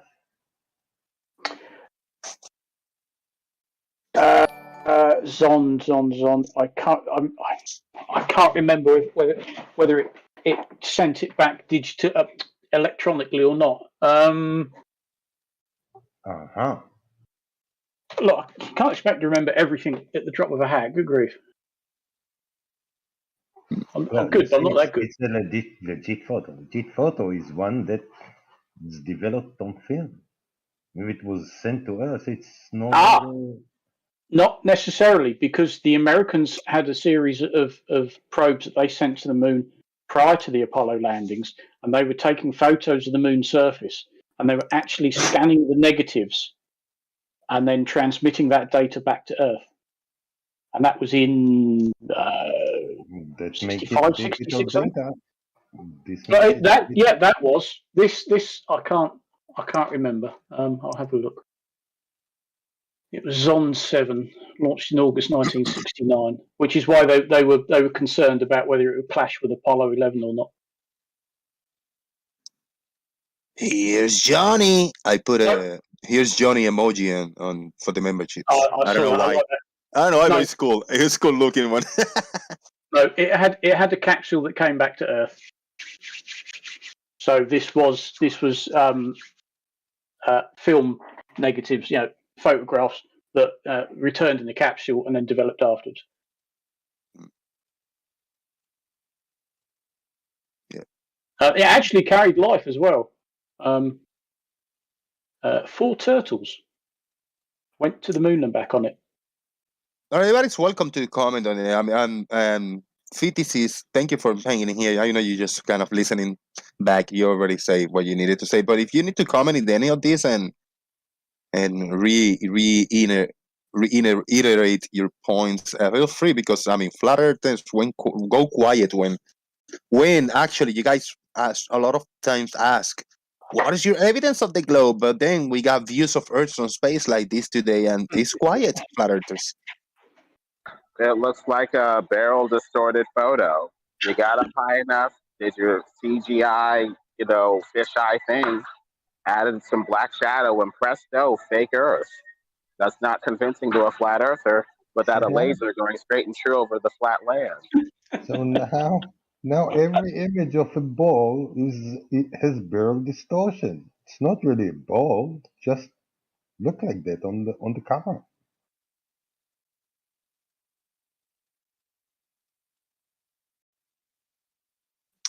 Here's another one. What is this one? This one image. I see a lot more green. Whoa! Hold on. I see John Hansen. Holy hell! We got a new member. We got the man, a troll god on the house. He got the biggest package of membership. John Hansen, thank you so much for your support of the channel, brother. Hells to the yeah. And you know that you have to holler at me, man. On Discord, I always check in, every once in a while, a few times a day. Anytime, holler at me and say, hey, Jose, you know what? I found this document, I found this video, I found this image. And have you talked to this person? Can you try to contact this person? Please give me feedback and give me ideas on what you want. Special, some shows to be. Just give me some data and some feedback on what you want us to talk about, and you got it, man. Because that's the whole idea. For you to support by giving us what you want the show to be every once in a while, and we'll do that, brother. And you got 2 drawings of your choosing. Anything that you want me to draw, I will draw it here live. Don't make the 2 drawings in the same day. I already have one pending for Howard Moore. He already told me what he wants to his first drawing. I'll try to do it. I don't think I'm gonna do it tomorrow. My parents are leaving this weekend. I might be hanging out with them. I'm gonna do a show tomorrow, but it might be a shorter one earlier. So I'm not gonna do the drawing tomorrow, probably on Wednesday for the first drawing. But John Hansen, thank you so much for the support. I really appreciate that, man. I'm keeping an eye always on the chat for you. Like Citizen 9 is being a very responsible troll. Everybody is. Farmer's Boy is a responsible troll. Look at that. So many responsible trolls. I see the squeaky earth next to your name, guys. Boom. I had to shield, man. I had to appreciate that. That's awesome. Awesome. Of course you do. This one is really high quality too. Look at how sharp it is around the edges. Tell me about this image. Look at Italy. I see it. I see the boot. Oh, apparently that's from the very latest weather satellite. That's the first image from according to Grubers, who posted this from the MSG3. It's the new weather satellite that went up. So, yeah, I mean, that's going to have the very latest in camera technology on board, I'm guessing.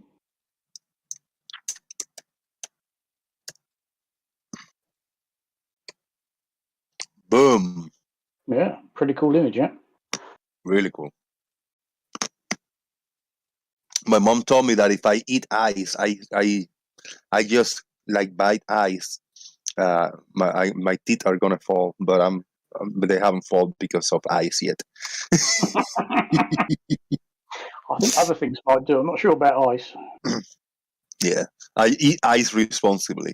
Sometimes, you know. Yeah, if I get a drink, open cup or something, I go, a chunk of ice fall in my mouth. I'm gonna spit it out. I'm gonna put it back. I'll eat that fucker. It's on, you know. Shit. Tau Yeah, Software. Hello, are you new? Because I am new. Welcome, Tau Software, to the show. Tay Zero, Tay O. I think that's the way you pronounce it, right? New user. Where's that? I can't see that. Tay O. Boom, he says in YouTube. 4 or 5 comments away. Oh, yeah. The Shining. The Shining. What happened to poster 1 to 6? Here's Johnny? That's from The Shining, right? Yep. Yes, that is from The Shining. That's Yes. Jack Nicholson on The Shining when he was young and creepy looking. Yeah, he's still creepy looking, but when he was younger, he always creepy looking. Yeah, in those earlier films, The Shining and One Flew Over the Cuckoo's Nest, and yeah. He's got a certain sort of manic look about him, hasn't he? Oh, he does, man. Yeah, creepy guy. All right, what else we got here? We're looking for more images of more views of Earth from space. That's what we're looking at. We're trying to. Let me have a look in the right folder. What have I got saved? Physicists, if you have any views of Earth from space and you want to share, please feel free to share here, and we'll look at them. In the meanwhile, I'm gonna put here very smart person opening a milk gallon over here, a chocolate milk gallon. That's how you do it. This neighborhood. Well, that's one way of opening it. Not very effective. Yeah. I'm not talking about effectivity. I'm talking about getting the job done. You know. You can swear in Danish. You can swear in English, John. Hell yeah. Yes, you can. Thank you.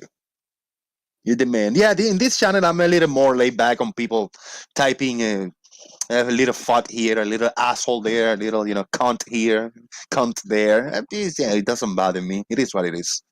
Just swear accordingly and responsibly. We're all adults. Oh. Yeah. That's it. Supposedly. I'm still standing strong on let's avoid the health issues and the politics. That brings the worst out of everybody. And YouTube is not too friendly with those topics, That's what I'm trying to keep the channel alive by talking more light-hearted issues. And the health issues going on are not light-hearted, or politics is nothing good about it either. Yeah. Indeed. All right, I got a new image shared by. I know mitochondria. Oh, sorry. Go ahead, brother. What's up, man? No, I didn't want to say it. I was just talking. You were talking about lighthearted, and I was just thinking of it's the opposite of the heart conditions that we're seeing. So right. I know. Big-hearted. Yeah. He said YouTube are assholes on that issue. I mean, they sometimes, it doesn't matter what side you're on. It's a tricky one. If you want to stay on YouTube and you got a channel and you want to keep creating content and you start talking about it, you get a 50-50 basket. They can either keep your video and promote it, or they can just take your video down or your whole channel just because of whatever you said, Yeah, they're assholes on that. So I just want to avoid it fucking a big time. I don't blame you. There's something that you could do though, like every once in a while, like have a show that you don't save to YouTube that you can, so you can at least touch out to your fan base that definitely wants to talk about that and feels like it's being a neglected topic, so they don't come around as much. Yeah, but I mean, if you could probably pull some of those guys back in if you just like, hey, we got a Tuesday show where we won't be saving it and we can talk about anything you want. You know, you don't even have to say what it is, and then that'll be what gets talked about, guaranteed. Yeah, that's a good idea, and yeah, I'll think about it. I appreciate the idea. Yeah, that's a good one. Yeah, I haven't done any like all of my shows since I started doing YouTube. My plan is just to leave them all up, you know. So, but that's a good one. Just a non-monetized video. Just everybody just come in and just rant about the bullshit that is going on. You know, what's on your mind? You know. Yeah. What's his name does that over there, and they get to talk about that. Jem does that. You know. Yeah. I never poach, so I don't say their names usually when you know what I mean? Yeah. I hear in the Gem in the Discord server. I'm not a part of the Discord server. I left because of bullshit. But in YouTube, I listen every once in a while in the mornings, and I hear there's a lot of talks about that bullshit going on there. The channel's still up, but I know the videos get deleted like after they're done. Well, if you just every once in a while read my name for people, that we won't have to talk about it. You could just read my name. They will just take that. Yeah. You're hot in that topic. You know, the algorithm knows the pronunciation. You know, the sounds of your name. Oh yeah, they've got the intonation of my voice. They got everything. Yeah, man. That's crazy. Well, I love hearing alternative theories. That's how I came to the flat Earth itself. Well, usually the establishment normie narrative holds little to no sway for me, but I guess sometimes it could be true. I don't think it's true in the reference to the shape of the Earth, but I guess sometimes even the normie blue pill people could get it right. Hey, Lemon, how you doing today? Good. How are you? Oh, I'm excited to get the new day going. It's a new day. We gotta look. This image that we got right here, dude, is super high quality. What in the hell is this landmass that is seen? Because I see the ISS wing thing, and it's apparently, let's say, 250 miles away from the Earth. This one looks really clean, man. What the fuck is this landmass? Is that England? I don't quite recognize the landmass, or maybe it's Far East Asia or something. I don't know. Yeah, I don't know. It's not Puerto Rico. Yeah, it's not Puerto Rico. Wales. You're now passing over Wales. Okay. What are we looking at? That is Wales. In the Jose JG Jose Gary. I'm sharing the screen. Yeah. Some image views of Earth from space and like high up views and stuff. Well, the views from space are distorted by CGI. So I'm seeing the same thing as you guys are. I just have a different interpretation as to its full ontology, its full being, what it fully is when it's accurately or most accurately understood. This is the full image right here. But yeah, as I say, I call this wings. I see the wing of the ISS here and the very clear landmass underneath. Yeah, the flapping the wing. See ISS flap in the corner right here. And that's assuming that it's a real photo taken from something that's actually up there as opposed to being in a studio. I mean, we saw even the SpaceX Roadster glitch out as if it was in a studio. How could this be any different? How do we know that they're not in some sort of green screen studio taking their curved, warped, barrel distorted CGI data, superimposing it onto a screen and giving you some level of falsehood? Even with that, we got to go deep into this dive, gentlemen, deep. Yeah. Think about this, Lemon. I mean, is it too far off that there is a vehicle 250 miles away from the Earth and can take pictures? That's not something like, whoa, it's incredible, impossible. Dude, I mean, we're really far in advancement in technology and vehicles and shit. It's not too far off. I mean, I don't know why the denial of something 250 miles away taking pictures and videos. Well, which element am I denying? I'm saying something could be up there, but is it taking pictures of a ball, or yet again, are they barrel and curve distorted? Which element is fully what they say, and which one is only partially what they say / is not? Why does it have to be one or the other? What if there's a tiny bit of barrel distortion that you can't really pick up with the eye, since that's what you're getting at? And then there's also the globe Earth. It's a possibility. I mean, we're trying to explore different elements of this possibility to see what's technically going on here. That's all we can do. All right, let me do this. Let me do I this appreciate shout out. that answer, by the way, guys. For the record, everyone, that's a good. I mean, the guy's fucking honest, at least. Yeah, I appreciate. I always tell him, the lemon, but I tell you in your face, you're one of my favorites because you answer all the questions and you give us what's on your mind. It doesn't matter how right or wrong you are, and that's up for interpretation and for anybody want to take the information. But I really appreciate you for that because you don't bullshit around. If I ask you the direct question, you're gonna answer it. It doesn't matter if you're right or wrong. So I that's good looking on you, like for real. Well, we can always say, what the basis is for what we think. Based off of cameras being able to barrel distort, I'm going to have to say no go. All right, let me do this big shout out to Truth Nerds because we got a €5 super chat. And Truth Nerds says, the biggest super chat today. Sure, it might not look like it, but remember, that's just because RC compressed smushification effects. Do your own research. Shout out to Truth Nerds. Good one. Smushification. Yeah. Well, we have some central questions to answer, gentlemen, before I can even see why a horizon would form over a flat plane. We need to ask ourselves how the eye would represent two halves of vision that aren't symmetrically paired. Case in point, how would the eye represent the image? If the angle packet of 10 degrees, say in the top part of the visual field, is basically representing, say, 1 mile of visual information. And the bottom half of vision is only representing 6 feet because you're 6 feet off of the ground, and the level of the eye is down at the surface is 6 feet.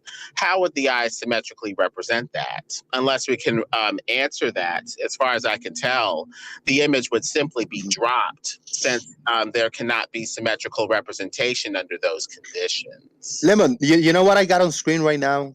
What I'm sharing right now? It is a tennis ball. I mean, you see it, right? But it is barrel distorted. Oh, can you believe that this tennis ball is barrel distorted right now? Interesting. I see it. Yeah.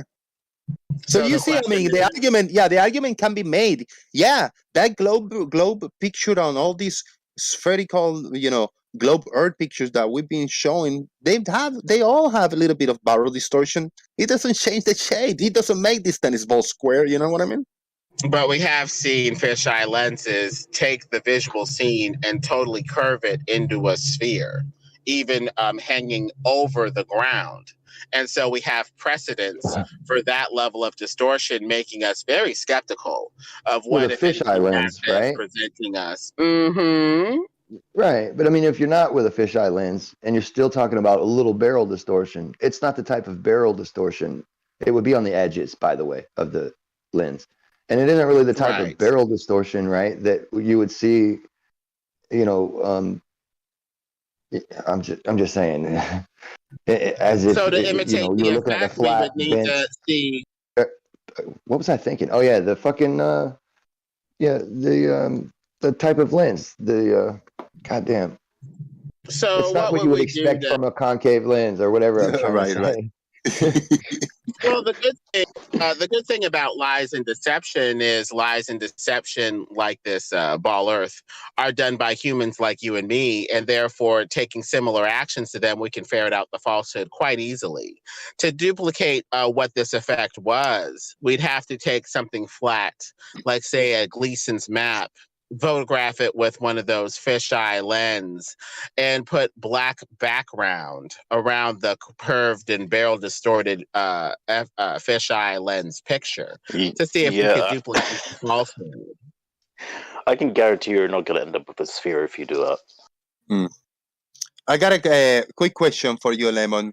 Where do you get the idea of two halves of vision? What does that even mean? The two halves of vision. hemispheres of your eyeball. When you look down a hallway, Jose, the visual scene above the level of the eyes appears to ramp down.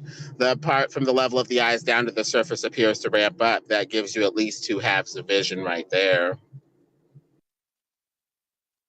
Like if you split your eyeball into hemispheres from the center, I guess the lower hemisphere is picking up only 6 feet. The top hemisphere, right, would be picking up the unlimited, infinite amount of feet. Yeah. You know, you actually do understand Lemon better than better than us, Grim.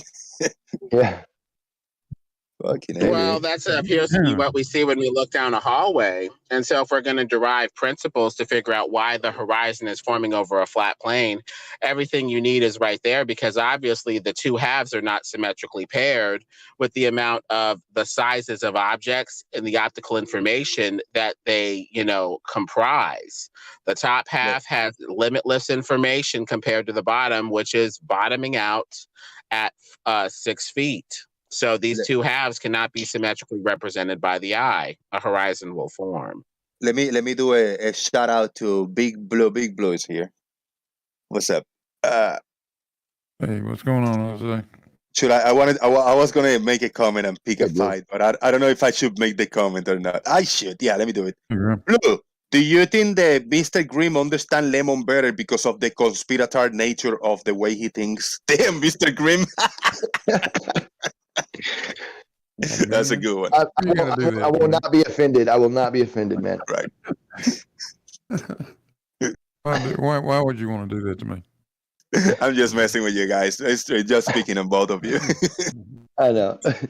Well, it seems to me that since the amount of visual information you have coming to the bottom half of your vision, so much less than what comes in from the top of your vision, on Lemon's theory, you should have much easier time seeing the stuff on the bottom instead of the stuff on the top.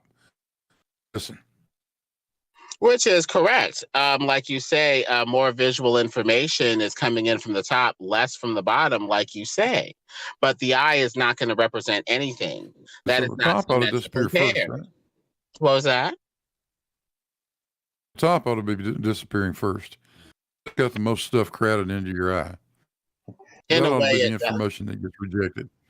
In a way, I would say it was the opposite, basically, because the photons are bouncing completely off of the surface. So the surface would be receiving the most photons, right? And then the most photons is the conglomerate, the action of the photons in their, closest arena to their bounce could cause some sort of an optical effect where these photons are doing their initial bounce. They might be also bouncing off of each other after compressing, because you know how electrons can compress until they can block out other electrons.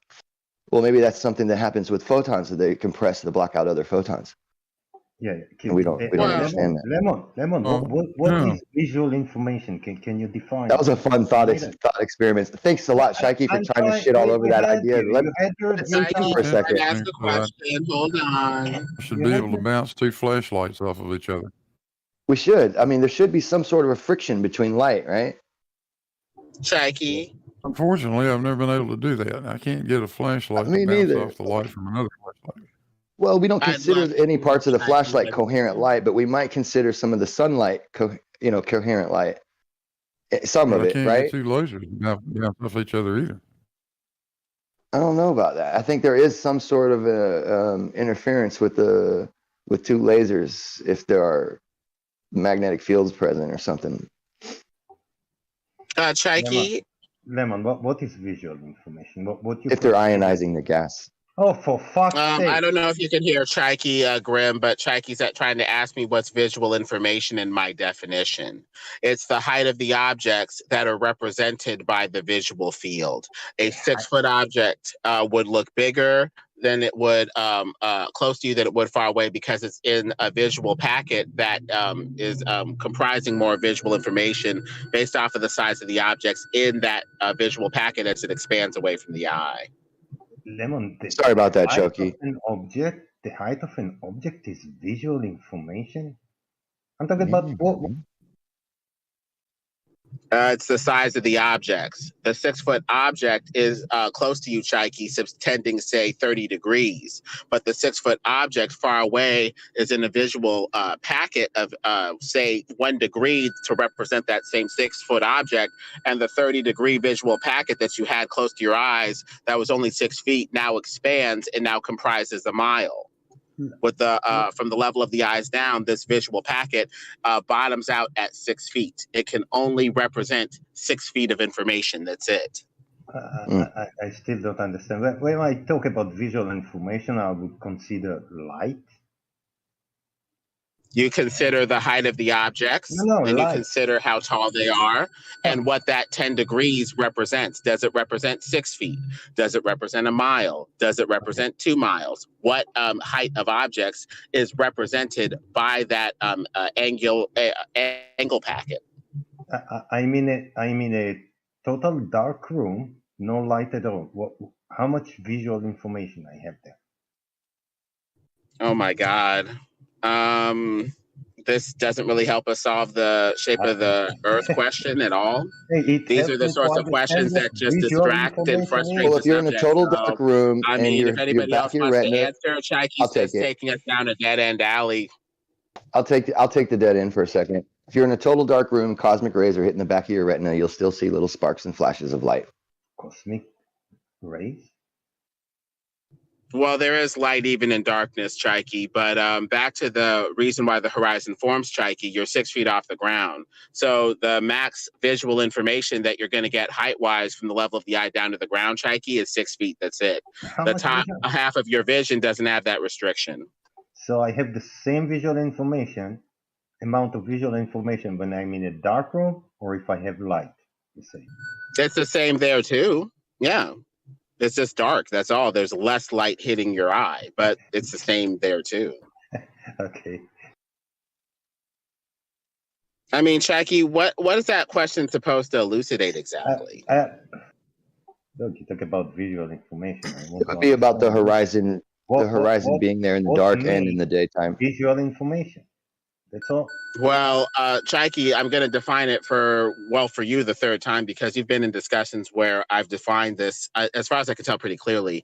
The height of the objects represented in the angle packet will change as it gets closer and further from the eye. Close to the eye, 6 feet will subtend 30 degrees, and that angle packet of 30 degrees will represent, you guessed it, 6 feet of information. But as you take the object further away, it is now in an angle packet that's smaller, and the same 30-degree angle packet now crams in additional heights, additional objects, and additional information. So you call visual information something that has nothing to do with vision, right? The height of the objects has to do with vision, Chaiki. The height of the object is something to do with vision? So if an object is really tall, it's going to need to be further from the eye to subtend a certain angle packet. And if you take that object further away, it's going to appear smaller in a smaller angle packet, while that old, bigger angle packet that it subtended now comprises more information based off of height of objects represented in that visual scene. I got a question, and I know Lemonberry is going to answer this question. Lemonberry is awesome. Tusk is asking, have you, Lemonberry, ever used a dark light flash to deionize protons that have been positively charged by the moon? Dark light on the moon, no.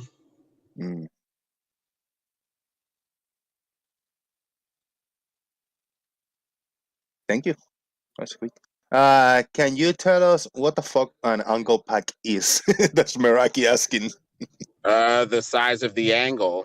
10 degrees above or below the level of the eyes may comprise 6 feet up and down from the level of the eyes, but that would only work symmetrically up to 3 to 6 miles away, when an object 6 feet or an angle packet comprising 6 feet of information height-wise will tend to disappear and form a horizon.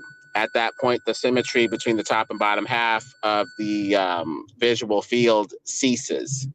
The bottom will keep representing 6 feet of visual information, while the top will expand into 12 feet, 24 feet, a mile, 2 miles, 100 miles. So you don't have symmetry with what the angle packets, the size of angles, say 10 degrees up and down from the level of the eyes, actually represent size-wise. You're not going to get symmetry at that point. I think what I'm getting from this, Lemon, is your angle packets are just angle, so degrees in the field of view, either vertical or horizontal. I don't know if you make a distinction, but and then just the receiving resolution of the sensor that is capable of recording that. I'm guessing. Yeah. But I've got a question for you. No, I've got a question for you. Do you think? Wait a minute, Chucky. Do you think it is possible for us to use very basic, if we're stood up, in a trigonometry sense, because it's a right-angled triangle? Do you think it's possible for us to work out how small something will be at a known distance if we know the height, as in what the angle will be?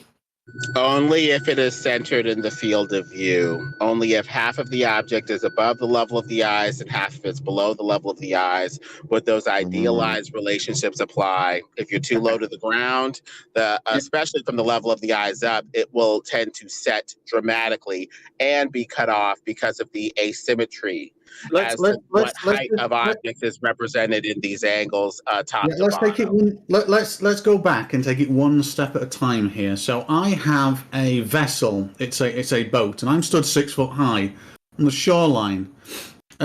Below my eyes are in line with the deck of the boat. So from the deck of the boat, I see the hull down to the waterline. That's 6 foot, that. And then it's a little fishing boat, so the pilot house is kind of inset into it, but the pilot house ends 6 foot above the deck. So this thing is 12 feet. Half of it above, half of it below. Now, is it possible for us to know what size that deck and what size that pilot house will be if we know the distance? In degrees, obviously. Stingray, is it? I already answered that it would be possible if half it's above and below the level of the eye. So in those conditions, yes. Wicked. Now, at a set distance, let's say at 10 meters. Oh no, let's say 100 meters. Oh no, you're working feet, don't you? Do you have any? How you doing, Stingray? Do you have any image to share so we get something in view related to what we're talking about? No, or if you want to share, kind of just painting it in my head. Yeah. Yeah, it would be trigger related if I had images. Right. Okay. That's cool. So Lemon. So if I've got an object 100 feet away, now I don't know its height, but I know that it's 100 foot away and it's taking up 2 degrees below the center line of my vision and 2 degrees above the center line of my vision. Now, and it's 100 feet away. If I move it 200 feet away, is it fair to say that instead of taking 2 degrees above my vision and 2 degrees below, that it then will take 1 degree above my vision and 1 degree below? That's fair, right? One would tend to figure that, if it's half above, half below the level of the eyes, yes. Awesome. Now let's go in a little different track. Let's say it's not half above, half below. So at 100 foot, it's 1 degree above my vision. But it's 2 degrees below my vision, taking up a total of 3 degrees. Is it fair to say, due to the laws of perspective, that if I move that double the distance now again, that above my vision will only be half a degree, and below my vision will be 1 degree? So below went from 2 to 1, and above went from 1 to a half. Is that fair to say? Did you double the People distance? simplify it that way, but that's not how things work in reality. I mean, when you get close to a ceiling and get further away from the ceiling, it appears to ramp down toward the level of the eyes dramatically. So it looks like this rate of vision where you're saying, twice as far away, half the angle may not hold. That's an idealized relationship where you don't see the ceiling ramping up or down more dramatically as you get closer or further away from the ceiling, or in this case with the boat, closer or further away from the top or the bottom of the boat. So that appears to be idealized, but not necessarily seen in reality. Okay, so the problem with the statement, so this is where we have a little bit of a divergence now, is all I'm describing is perspective. And I do see it in reality, everybody does, and it's testable, it's actually testable. And it's understood, and we can calculate it, and we do. Now, what you're saying is now beyond perspective. There is an unknown, and I have to say unknown because it is undiscovered to everybody else, an undiscovered phenomenon that breaks the rules of perspective if something ramps down quicker than the rate of perspective would allow. Life Assured has already gone over this. So this isn't a new principle. Life Assured and others have just taken the same principles and reapplied them to why. So wait a minute. Just quoting someone else and their bad analogies of diffraction and aperture. I'm not on about that at the moment. I'm on about geometry. You and I diverge because guys, it's possible you're that you guys poisoning the well right. and representing things in a very kind of deceptive way, though. Yeah, that's it. No, listen. It's possible that you guys could both be right, except, like he said, there's an unknown phenomena that also takes place in this other condition, since it is a separate condition from the original condition, right? So that could be that there is this unknown phenomena that happens with light over a particular, distance, or compression rate, or something like just too many photons hitting one small surface of area compared to the same amount of photons hitting a much larger surface of area, and those, and not bouncing off of them in the same way that it's bouncing off of the ground. There could be some sort of an effect there that happens. So both things could be true. That of course that the perspective rate of what is it? What do you call it? The compression. Double the distance, half the size. What's that? A law of perspective. Well, that is just perspective. All right, let me make this statement. All right, Mr. Grimm, it's possible that you have a point and Stingray and Lemon have a point. It's possible that all of you have a good point, except you don't. Because I have a point, and I'm not telling you what I think. I'm just saying that everybody should hit the like now under this video, share the show, and call your friends and tell them, like, hey, you know what? This is an actual good place to go on troll over there on the interweb. So share the show. Let's do it. So the issue that I've got, though, is everything that I just said is how we experience reality. So far, I've seen no evidence that what I've said is false, and what I've said just is explicitly the common understanding of perspective and optics. Okay, then let's expose what's fallacious about the reasoning. You're implying that everything goes to the same vanishing point. That's not quite true. The horizon would be a bunch of vanishing points that are spread out left to right and in a plane going from the observer. So effectively, Stingray, one vanishing point can hide a lot of optical information, a lot of objects of different size, and a lot of visual zones and a lot of angle packets beyond that are even bigger than the vanishing point in the foreground. You're forgetting about that. You have to not do that. I'm asking you very politely, don't do that. Don't assign me a position and then go on for 2 minutes attacking that position, when at the end of all of that I can say, bullshit, that is not my position. What is your position then about what I said? Let me finish. I never once said there is one vanishing point. That is not what I said. As a 20-year veteran 3D artist, I would never say such a thing. Okay, so one vanishing point can hide another. There's your horizon. A bunch of vanishing points hiding a bunch of vanishing points beyond the horizon in the foreground. A vanishing point is a conceptual entity. It does not hide something. A line is a conceptual entity, yet you appeal to it as the thing that everything should approach and not go above or below if an object is physically above or below it. Obviously, these concepts appear to mimic reality and give us a fair gauge as to what's occurring. When we look down a hallway, we see a bunch of stuff approaching the level of the eyes and forming vanishing points at that point, more or less. I would love for you, I would love for you, and I will concede, to show me a hallway that goes to a vanishing point that you can't zoom in and see immense separation at the end. A hallway will never reach your eye line because you are below it, and you do not have infinite distance to do so. I've never seen a hallway reach my eye level because with optics, I can just zoom in and say, hey, this is nowhere even close.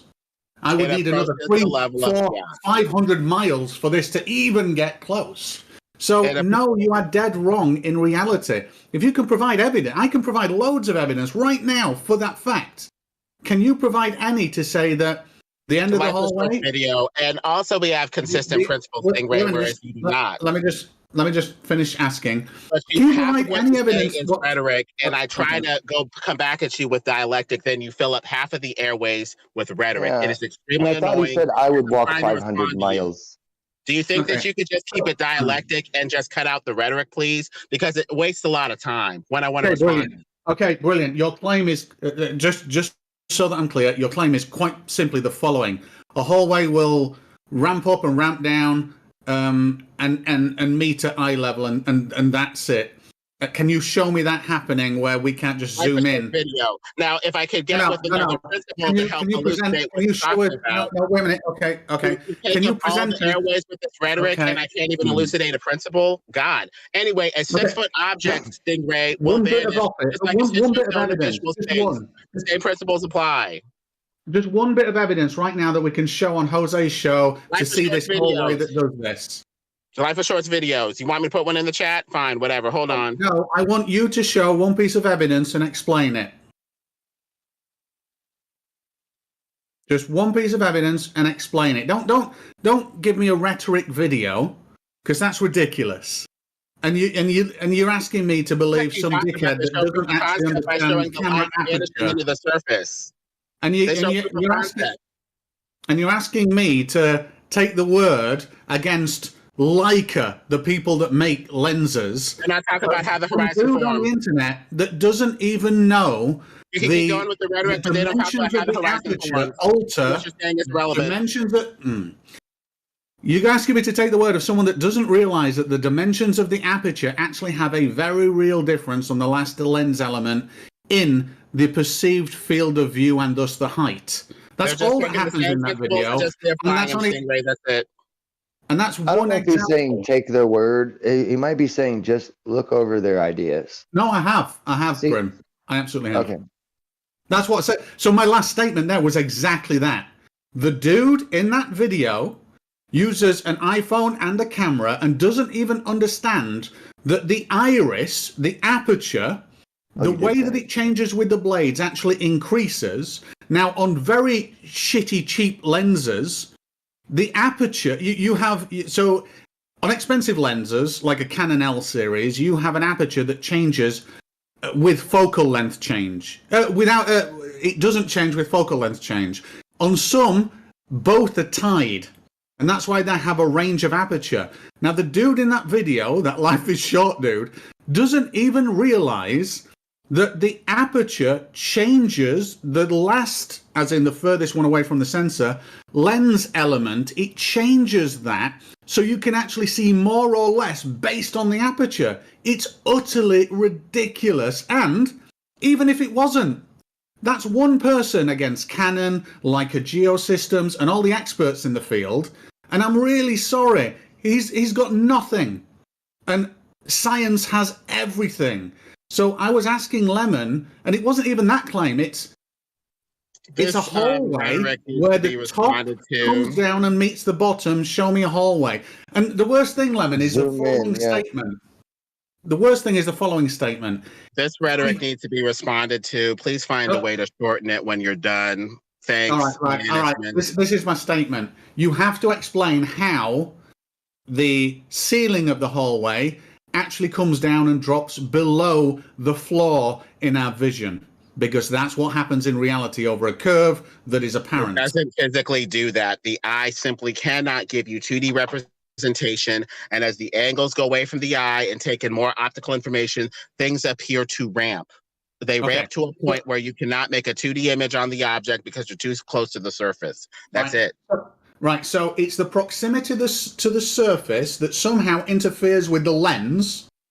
Interferes with the visual field and the angles that are available visual from field that part of the visual field. Yeah, so visual field being the degrees of vision in the lens, correct? Or is that incorrect? The visual field being the degrees of vision and the height of the objects that can be represented in an angle.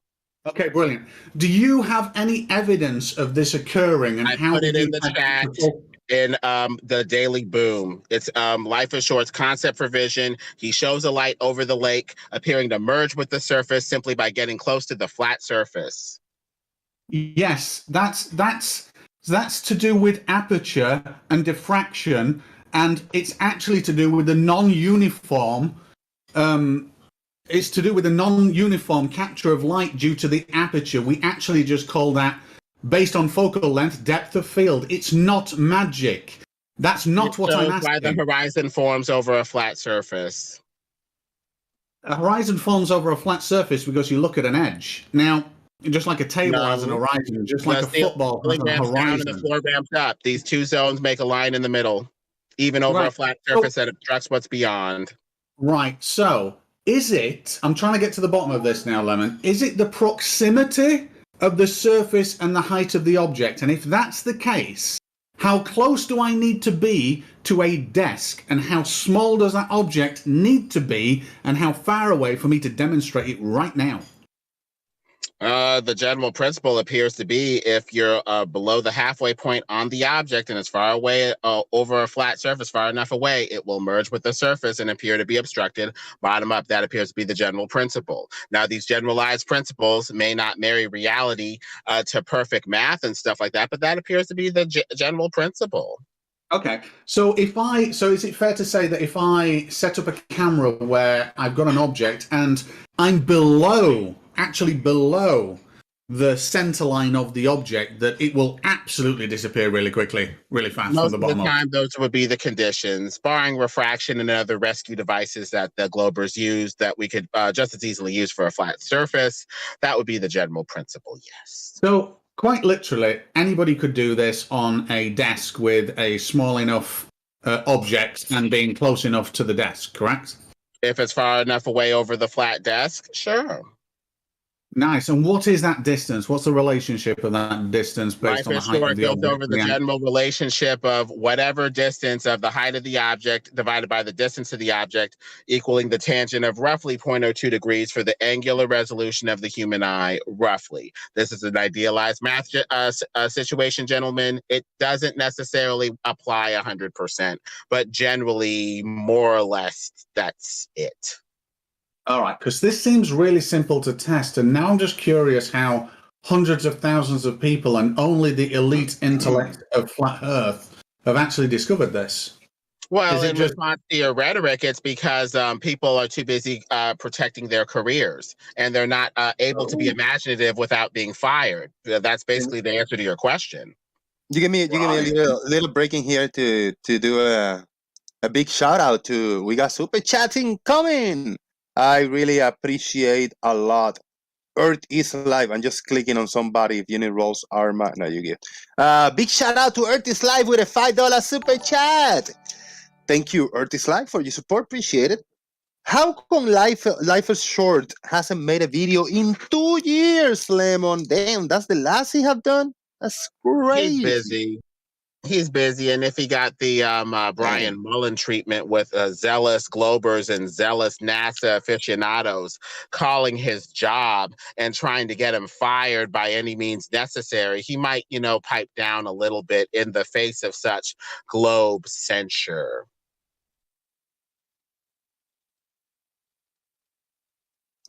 Sorry, I gotta read something, but I'm eating something, so I'll be back. I'll be back soon. Anyway, the general proof of concept appears to be here, Stingray. Yeah, just setting it up now. I'm sure I can easily demonstrate reality. Pretty sure. Reality has to be interpreted, Stingray. Your interpretation is no longer the only game in town. Unfortunately, Lemon, reality doesn't need to be interpreted. It can be recorded on a baseline of a sensory system that we call a CMOS sensor.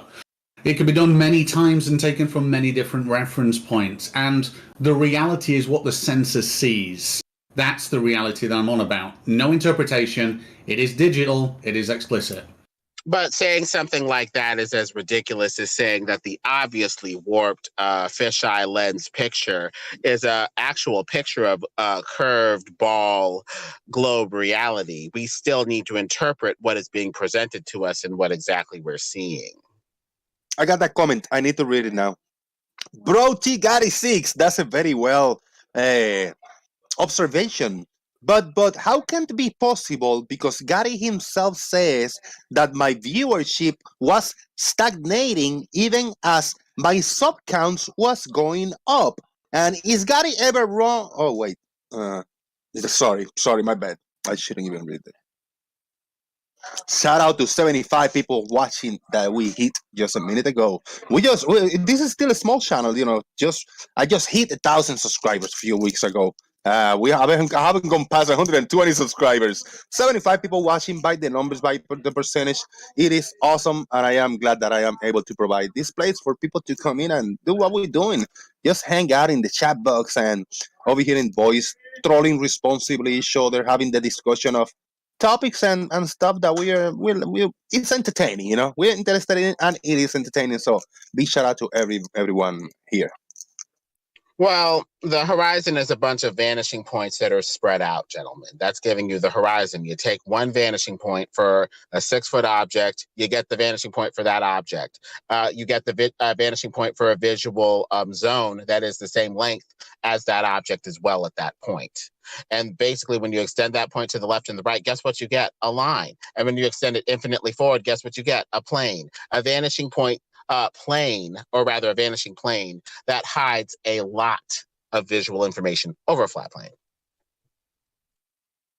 What would happen if I took a piece of cardboard and held it up to my eye, right up to the horizon line? Would that make the visual information squishing and squeezing and all that stuff disappear? Of course. That cardboard has thickness, and any object, any 2D object of thickness of that size will eventually vanish into the surroundings at its vanishing point. Your cardboard of what, 1 millimeter or 2 millimeters thickness would basically thin out and disappear. No, that's not what I'm talking about. I'm saying if I held a piece of cardboard up so that it blocked out all the ground leading up to the horizon. So now I don't have any squishing or squeezing anymore. Then I will have only the cardboard and then the stuff above the cardboard, and I'll be able to now see the sky without having that squishing and squeezing zone.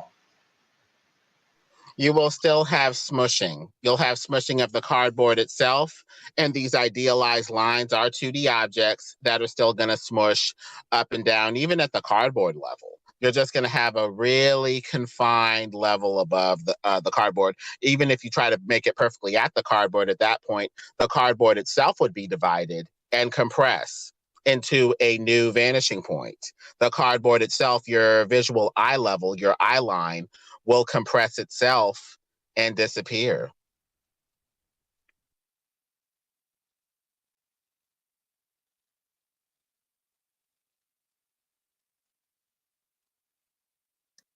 Great stuff. Fantastic.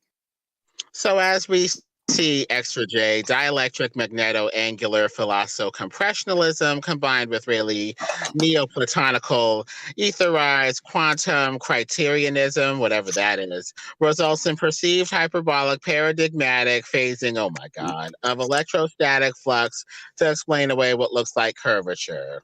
Blah. What the hell did you just read? What said Lemon? That was probably the most Lemon thing I've heard Lemon say in a long time. I don't sound like that. Extra J is trying to mock me in the chat, but I don't sound like that. Yeah, you sound exactly like that, Lemon. Whatever. Just because I use big words and stuff like that doesn't mean that they don't have an English meaning. You need to take responsibility for your understanding and go to a dictionary. That was extra sour, Lemon. That was like super sour. You mix size of things with visual information and angles. I don't know what you're talking about. Visual. I mean, maybe you guys don't understand because, you didn't go to the dictionary enough or something. I mean, maybe you need to get that dictionary. Good idea. I'll go to the dictionary and I'll see what visual means.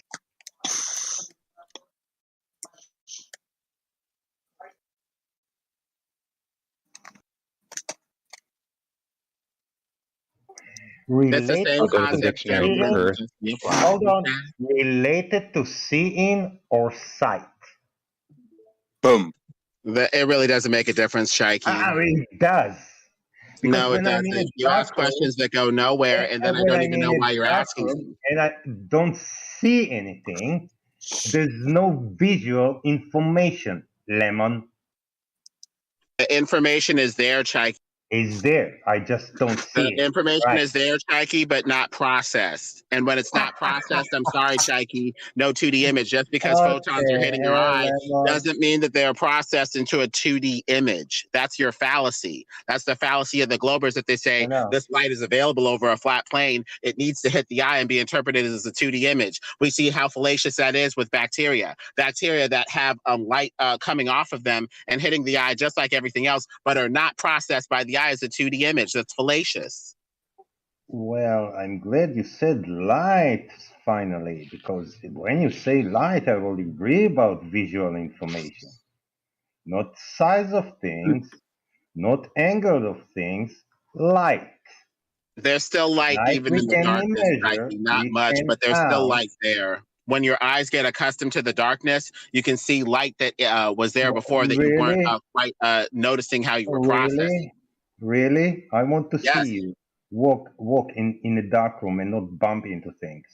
Because your eyes will get accustomed to the light and pick up whatever light there is will be there. no light. I said the dark room where there is no light, Lemon. What about the studies into optic light from like the 16th, 17th century? There was this dude who studied light in the darkness. He could get people to accustom their lights to the darkness and see glowing effects in the dark, as if there was light even in the darkness. He called it optic light. What they say. I want them to see them walking in a room, dark room full of opticals, and not bump into things. Will this really help us figure out why the horizon forms on a flat plane when there's light over the flat plane, Shaiki? Obviously, it will not. So what you're saying is a red herring, non sequitur, and something that doesn't even need to be explored. We're talking about how a horizon forms on a flat plane where there is light to see what the hell is going on. Because you don't need light to have visual information. You make lots of sense, Lemon. I already defined what I meant by visual information. The height of the object represented in that angle. And the only way for you to have a height on an object is for you to see it with light anyway. So what you're saying is irrelevant. You can't even see the objects without light anyway. So why are you asking about it? It's just a red herring that leads nowhere and doesn't help us solve the problem. And since it doesn't help us solve the problem, Shaiki, it's trivial and irrelevant. A blind person can measure the height, the size of things without seeing them, Lemon. Are we blind, Shaiki? No, we're not. And they would have to feel the thing to figure out its height. What?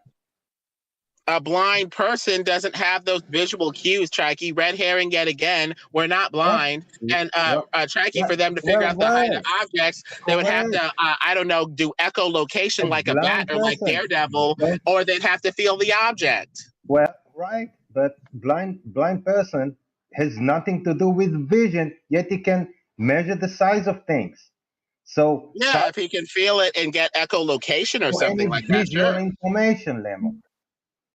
The information that we have, since we're not blind, is coming to us from the eye. And the eye represents things with relative relationships relative to the level of the eyes above a limiting surface. It appears in reference to the horizon. Not at all. Our eyes see anything that is taller than the level of the eyes, if it goes away in series, Shaiki, will appear to ramp downward. When light interacts with our eye, it sends a signal to our brain. That's all.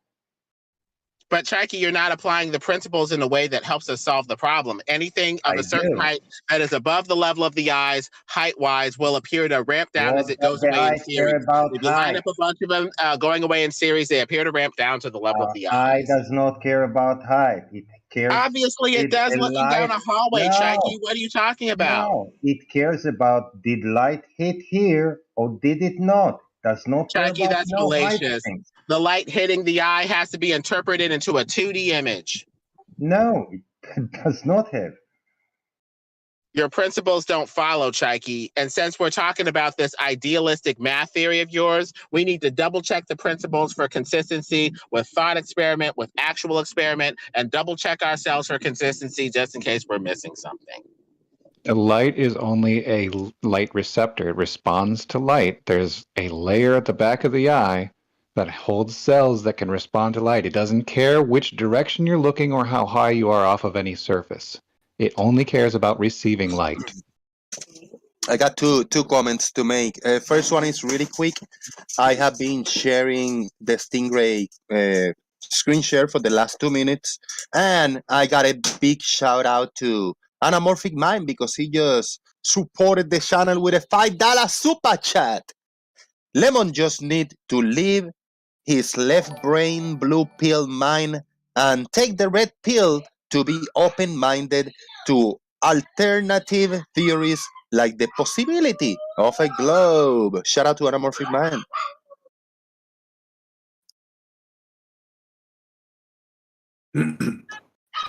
You are sharing for YouTube, Stingray, yeah? Yeah, cheers. So, Lemon, I've got this. I don't know why I've got it hanging around. Wait, really quick. Is that your arm? Are you revealing yourself? Look at that, thumb side. Big shout out to John Watson with a £5 super chat. Walk towards the light, Lemon, please. Walk towards the light. Shout out to John Watson. Stingray, go ahead. You're on screen, and I like that because you are in real time doing a demonstration for us. So let's give him the room.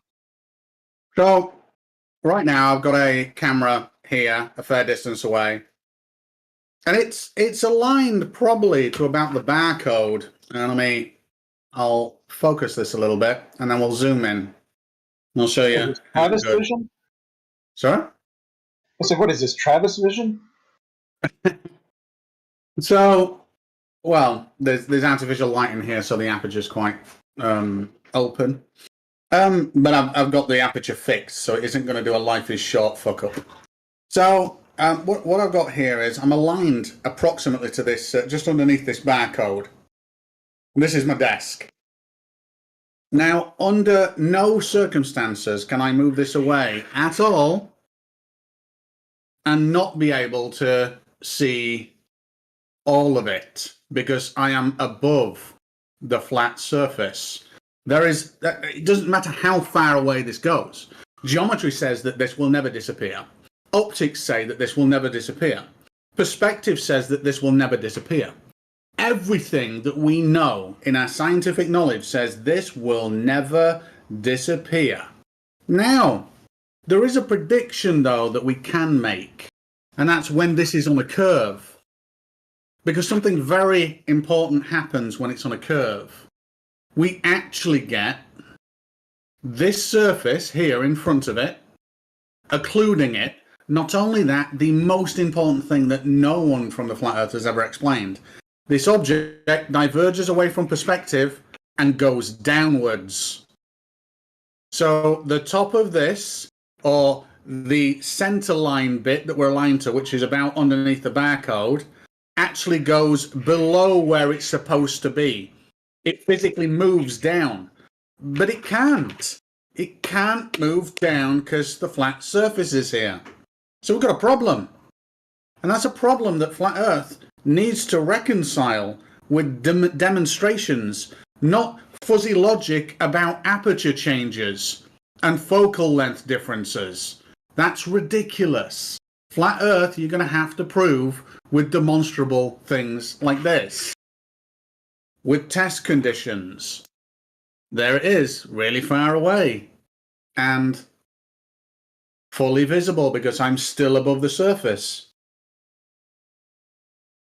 It's really simple. It doesn't matter how close I get to this surface, as long as the center line of the lens is above it, and I can see the top of the surface, even slightly, it can never get in front of this object. And not only can it not do that, this object will never move down below that center line of vision. And that's what Flat Earth has to recognize and reconcile. So, yes, my full length of my desk. And look at that, disappearing from the bottom. Oh, no, it didn't. Okay, that's weird. And yes, I will clean my desk one day. Well, actually, no, I won't, because I'm having building work done, so I'm going to get rid of this desk. Good looking out, man. It's good stuff. But anyway, there you go. This is a long I think Zoom, by the way. I heard somebody gave feedback and they say that probably the metals are immune to smoochification. You know, it's a theory, Nice. theory in work. Like it.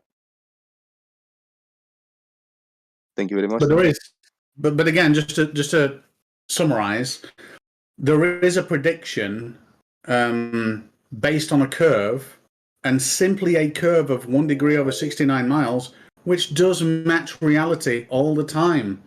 There are refraction issues, granted, but those refraction issues sit within an error tolerance of known physics and optics, and it's within those boundaries. It really is. And even if it was up for debate, even if we just went purely off statistics, statistically, it is incredibly probable that we live on a planet just from optics alone and just from water long-distance observations. I'm done. Now, I was very surprised when I saw your hand, because I thought you were black first. And then, but I got an explanation because, Truth Nerds just say that you are definitely black, but Essie Montreal took a picture of you through a solar filter so that everything comes together. I understand now. Thank you. I've actually been on your show, like, with my face and my finger before, Jose. Yeah, I know. I still think you're black. I don't know for what reason. You don't even sound black. I go like very the opposite all the way through in the contrarian way. I lean to being contrarian for some reason. I'll tell you something. The only time I was actually fine with being on camera ages ago. It's only when Pete Shea started saying, "Show your face, show your face, show your face," that I thought, why does he want all these faces? And then I just started thinking about what he'd be doing with, like, captured photos of all the people that he talks to, and I wasn't comfortable with that, so I never went on camera again.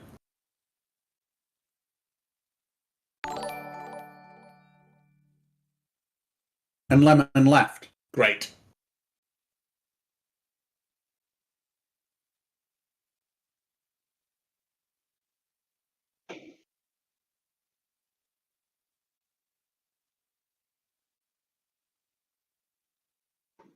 The amount of bullshit he needs to make. I had a retina test once, and the way the test is work is you look at some certain point, and they move a light that flashes sometimes, and if you see it, you need to press that see how much your retina is good at a different area of the eyes. No 2D image, no bullshit, just a flash of light. That's all. I gotta answer Real Cygnus. Real Cygnus say, I still insist that Jose is Cuban and not Puerto Rican because he sounds just like Ricky Ricardo. That's a good one. I appreciate it. But we got 2 super chats incoming. Citizen9 with £2. Just checking if it come up on screen. Thank you so much. And I think, we got a notification on screen for YouTube viewing. A sparkly kind of a little thingy that we got going on. I appreciate that. Thank you so much. I hope it works. And Tommy Grumble with 20 Nokias. He did, Citizen9. Thank you very much, Tommy Grumble. I appreciate the super chats. And Citizen9, an extra thank you for being a responsible troll. Boom. Thank you very much.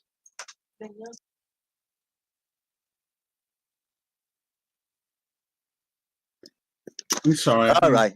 I Go did. ahead, I Singer. did actually do that for Lemon, and I didn't realize that he left. I don't even know when he left, to be honest. But you're welcome, Farmers. Yeah, he bailed. I don't know. He just left through the back door. Yeah, sometimes he likes to make a song and dance about flouncing off, and other times he waits till he's ignored and then just slips away. But yeah, thank you. We have. I think that anamorphic mind super chat pissed him off when he left. When he need to leave his left brain blue pill mind and take the red pill to be open minded and to an alternative that the earth possibly is a globe. That was a great comment, and it makes sense. I want to shout out to everybody watching. We had 70 people watching for the longest time. We I think 75 people watching. I think it's the biggest audience we will get so far. The channel is still fresh and new. It's growing, and I thank everybody for the support. It's really good. We were starting to look good, having a kind of an alternative platform for people to come in and have the discussions. And I insist, if anybody have an idea to have one-on-ones specifically, and if you want to set it up, set a date with your opponent, talk offline, and then holler at me, say, hey, Jose, you know what, talk to this person. I want to have a one-on-one in your channel. I can do it this day at this time. Let me know. I'll really try to make it happen. I really want to provide a place for people to come in and have the discussions. I don't like the word debate, even though people insist that it's a debate channel. I don't consider it that way, because it's more of a exchanging ideas and just ranting about the shit that we are entertained with. And thank you, a bunch of new people that have joined the Discord server in the past few days. You're looking out. I'm gonna stay another 10, maybe 15 minutes, and we will do a round of final thoughts to get out of here.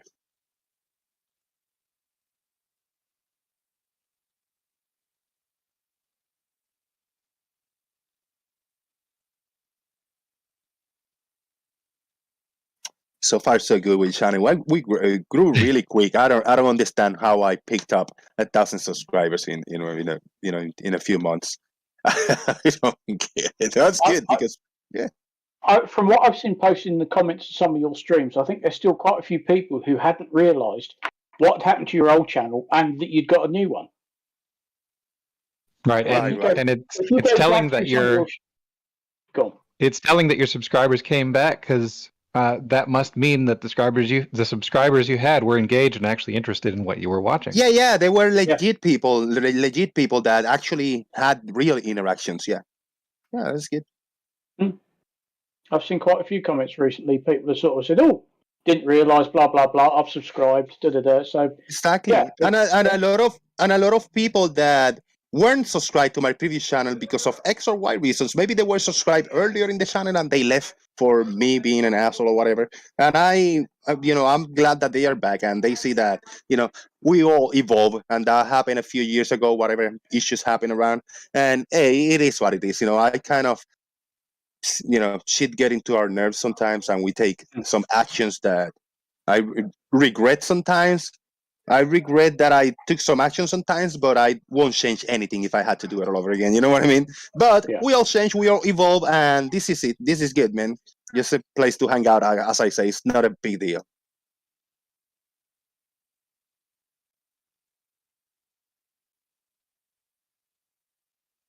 Paul said that, of course, you all came back to me because you're all employed by NASA. Shout out to you. I knew it.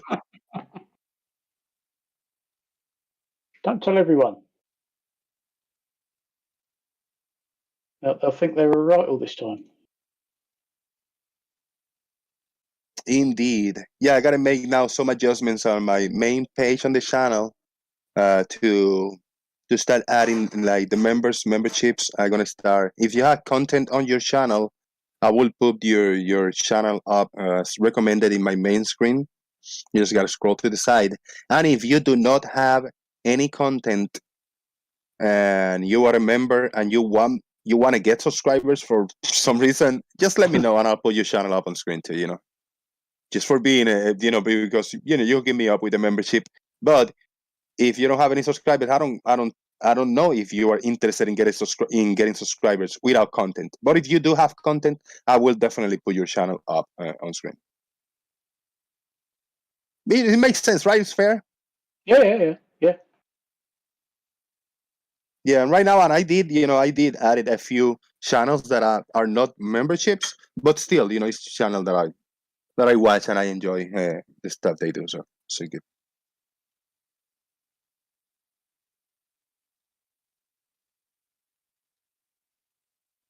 Citizen 9 says, I heard that NASA means Jose in ancient Puerto Rican dialect. Shush.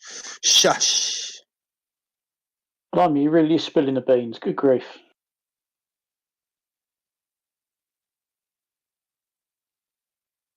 The Kitsune Cavalier. Where's your head? Get it out of the gutter. The Kitsune, she just realized that we just had 69 people watching 2 minutes ago. What the hell? Boom.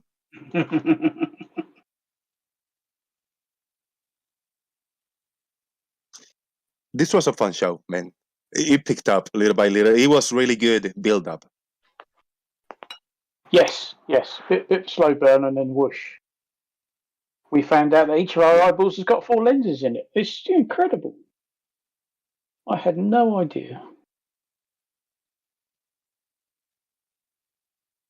Yeah, I was in the middle of doing something where I couldn't talk at the time, and I just had to listen to that. Unfortunately, as somebody who knows optics, that was just grating.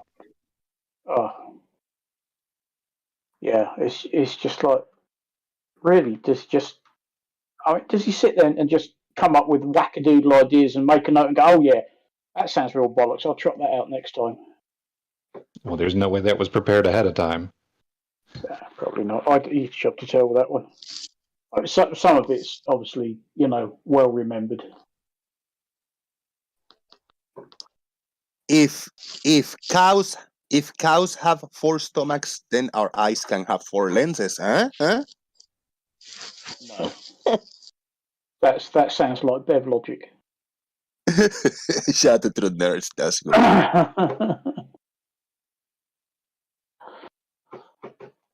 Dear. Hey, Jose. What's on your mind, Grubus? Yeah, I see you have like a wish list on Amazon and stuff like. I'm sorry. Can you tell me that again? Please. I see you have a wish list on Amazon. Yeah, man. Yes. Yeah. Yep. Yeah. Okay. I got a few items there that I really need, to get the show better. I struggle like the less that I need is the like a wireless keyboard or something, keyboard and mouse, maybe a little combo, because this keyboard in this laptop is the one that I use 95% of the time when I'm live. It's just a few keys are not working, or the backspace is not working. It's a fucking pain in the ass. But the most that I need, and actually Earth is live, I'm gonna contact him after the show because he got a RAM 8 gigabyte. I think he got some extra RAM for the laptop. This one laptop is 8 gigs of RAM, small one, and it just pushes too much when I open just a few different windows. And then the battery just doesn't work when I unplug it. Yeah, so that will help a lot. But my question was like, do you have like a mailing address for anybody? I don't do the Bezos shit. Like I don't like the guy. I don't do Amazon. Do you have a PO box or some kind of mailing address that anybody can send stuff to you? I haven't set up a PO box, and I mean my place address, my home address, which I don't know if I should just give it on YouTube outside there. But if anybody is interested in sending me something, anything, you can send me a direct message on here in Discord. Anybody can send me like, hey Jose, I was thinking I'm gonna send you a little something, a little surprise to you. I'll give you my home address. That's okay. No. Don't give up your home address. Like, you should get a PO box or something. Like, yeah. They won't accept it at NASA for you? I give my home address. I don't care, man. I mean, what's the worst that could happen? I mean, the worst that could happen. Yeah, but there's two things. The worst that could happen: that somebody just burns my house down when I'm not here. Because if I'm here, they're not gonna do it. I mean, unless they take me out first, which that's the second or maybe the worst. Somebody come in and just get rid of me and take care of me. That's the only two things that can happen. The worst. Well, they could move in with you. Never leave. Yeah, no, but if anybody want to send me something, I hope that person is honest, and I'll give you my address. This way it is. Okay, I want to send you something, but I'm not comfortable sending it to your home address because that's just no. Why? There's nothing wrong with that, man. I don't have a car. I don't have money to travel first. I mean, I'm here. I'm stuck here. If you want to hook me up, hey, I'll give you my address, bro. I just feel like you're doxing yourself. I don't care, bro. I always say I live in Largo, Florida, in the United States. Largo, Florida is a small place. Now, if you want specifics on my address, I'll send it to you. I mean, okay, if you're happy to do that, then that's fine. Yeah, that's good, man. Just follow the squeaky earth. Yeah, that's the last. Whenever, if you actually want to physically come in and visit me, you can come in, and if you get lost, look for squeaky earth in the front porch, and you'll find me there. Oh man, it's good. I see Mojo Man want to screen share. I know Lemon's not here anymore, but the way he describes the smushing and squishing and squeezing and all here, and it's because how the light all squishes together as it comes to this magic line where the horizon meets the skyline here. If I was to take a pizza flyer and just hold it right here, would that change it? Would that eliminate the squishing and smushing? Because now every degree on here is representative of a very specific distance. It's not squished anymore. I'm just wondering if I could fix his problem. Write some letters on a paper and then tilt the paper down away from you and tell me if they squish. I'm not doing that. I'm bypassing that. I'm just covering up the spot that the camera sees the ground in. Now I can't see the ground anymore, therefore the light's not squishing and squeezing anymore.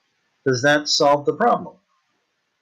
Put your camera aim down the center of the road at the center line, and then put your camera down to the bottom of the road, and tell me how many center lines you see. Tell me if that information's squished into a smaller area. I'm eliminating that. I've totally eliminated that. I'm not. Why would you eliminate? How can you eliminate the angle if you put it's about angle? I just put a pizza box in front of the angle. Now I can see the bottom. You don't even make sense. Yeah, you're not. You know what foreshortening is? Do you know what foreshortening is? I've eliminated. There is no foreshortening because you can't eliminate foreshortening. If you have an angle to the surface, you can't eliminate it unless you get straight across from the point. Show me any foreshortening in the image that I have. I can't see your image.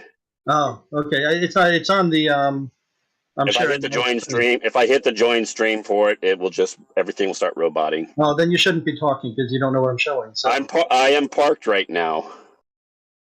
I just pulled into my driveway. Okay. I'm on my phone. It will robot. I live in rural areas. We don't have the best internet over the air, so my stuff is off and on. So anyhow, foreshortening is always going to shorten the information. That's why I said just write some letters on a paper and tilt it away from you. Just take something on the screen of your phone and then tilt it down away from you. It will foreshorten everything. It will foreshorten your phone. It will foreshorten all the letters. You can still read the letters up to a point, but they'll look like little tiny letters. It'll foreshorten it. And then if you keep tilting it, it'll come to a point where you can no longer read the letters because they'll be too squished. Are you sure you know what foreshortening is? That's foreshortening. It's when you have an angle to the surface and the angle becomes narrow. But he's not looking at the surface. He covered the surface. Normal surface. I can't see his picture, Taiki. So anyhow, foreshortening is just it's going to change how you see things. It's going to squish the information into a small space. He was talking about angle packets. He just meant that it's going to be that information will be contained into a smaller area with distance and angles. And Chike, so you that after me. squish. Chike, you after me. Chike, you after me. I just want told to you, read this. Chike interrupts all the time too. Yeah, it's okay, but you interrupted me now. After me. Well, you interrupted me. You interrupted Chike. You interrupted me. Oh shit! Now you're gonna keep interrupting me. Oh, don't do it. Keep going. I got a super chat by Earth is Life. Is a $5. We're getting ready to get out of here, but Earth is Life. Thank you so much, man. I appreciate that. Gary, can a 2D surface obstruct a 3D object? Shout out to Earth is Life. And then, if you want to answer that answer, and then Shike go after you. I don't know what he's trying to ask. Well, he's asking if a 2D surface can obstruct a 3D object. So he's talking about a flat. Why doesn't he just say a flat surface? 2D surface. Can it obstruct a flat 3D surface? Object? He's talking about a flat surface. No, it doesn't obstruct anything. But that with the distance, it will just compress into it to the point where you can't resolve it. It's angular compression and Rayleigh criterion once again. How many times? Which is ultimately foreshortening. No, don't let it talk, Gary. Just pause and then continue. So how many times I need to tell you? We're not looking at the surface. We're looking at things that are above the surface. Yeah, all the light that's coming from the surface is blocked by my little, by my either my camera angle or my pizza box that I'm putting in front of it. So if I block that foreshortening, is it on YouTube? Because I'll go click on YouTube just to see it. What you're talking about? I have no clue what you're talking about. Yeah, it's just a picture.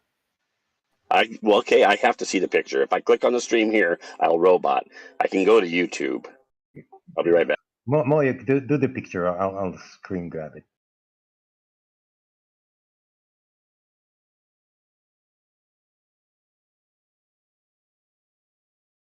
Real Cygnus is wondering if Gary believes his own lies.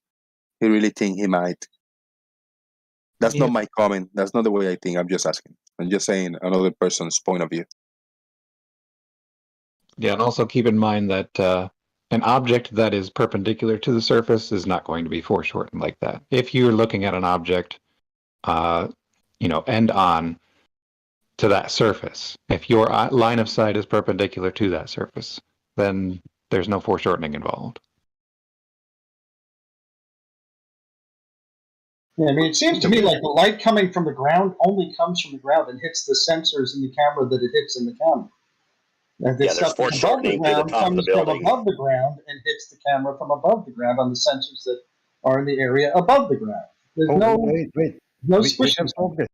We have progress. There's foreshortening to the top of the building. The pizza box is irrelevant because it's just blocking your view. You're taking away from the actual picture. So there's foreshortening on the ground if you take your pizza box away, and there's foreshortening to the top of the buildings because it's got an angle. For once, the angle to the top is more narrow. So for once, I agree with you. So why does the foreshortening of the top of the tower make the bottom disappear?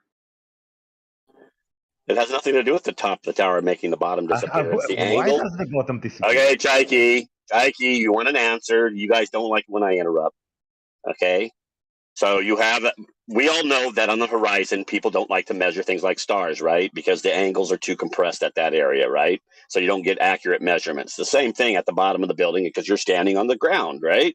So those bottom angles are very narrow in the first place, and then your angle to the surface itself is very narrow with distance. It foreshortens the ground and the detail on the ground, and it foreshortens the bottom of the building as it moves past the horizon. More slices are cut off, literally, from your view.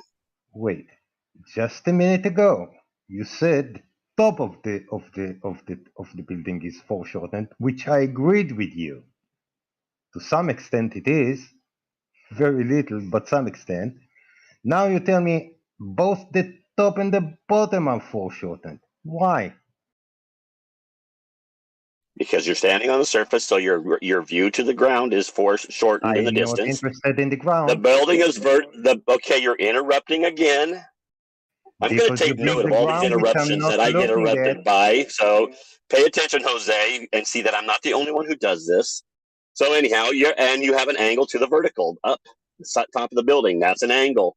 So you have a vertical angle that's a foreshortened to the top. And the higher the building would go, the more foreshortened it get, or the closer you get to the building, the more foreshortened that top would get. But the bottom, because if you move closer, the bottom would unforeshorten because you're getting closer, so it opens it up, right? No, actually, if you move closer, the bottom will be foreshortened also.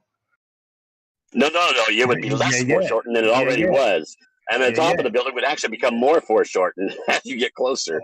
Always, when you look up, it will be angles to surface. The higher as you look, the more foreshortened it will be, which I agree with you. So again, the question is, why does the bottom disappear when the top is what foreshortening?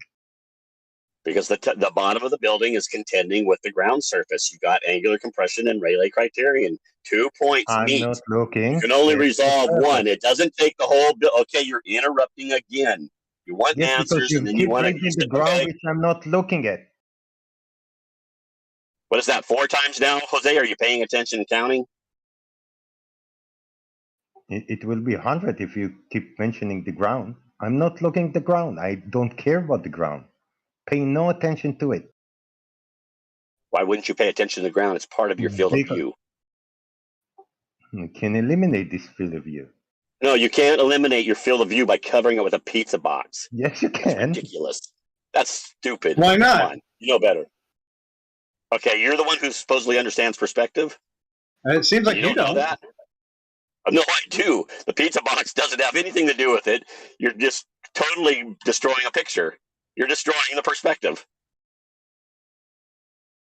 You seem to think, like, if you look, you can't look at my screen again, but if you look at this box here, the lights that comes from above the horizon is always going to be above the horizon and hit this portion of my camera.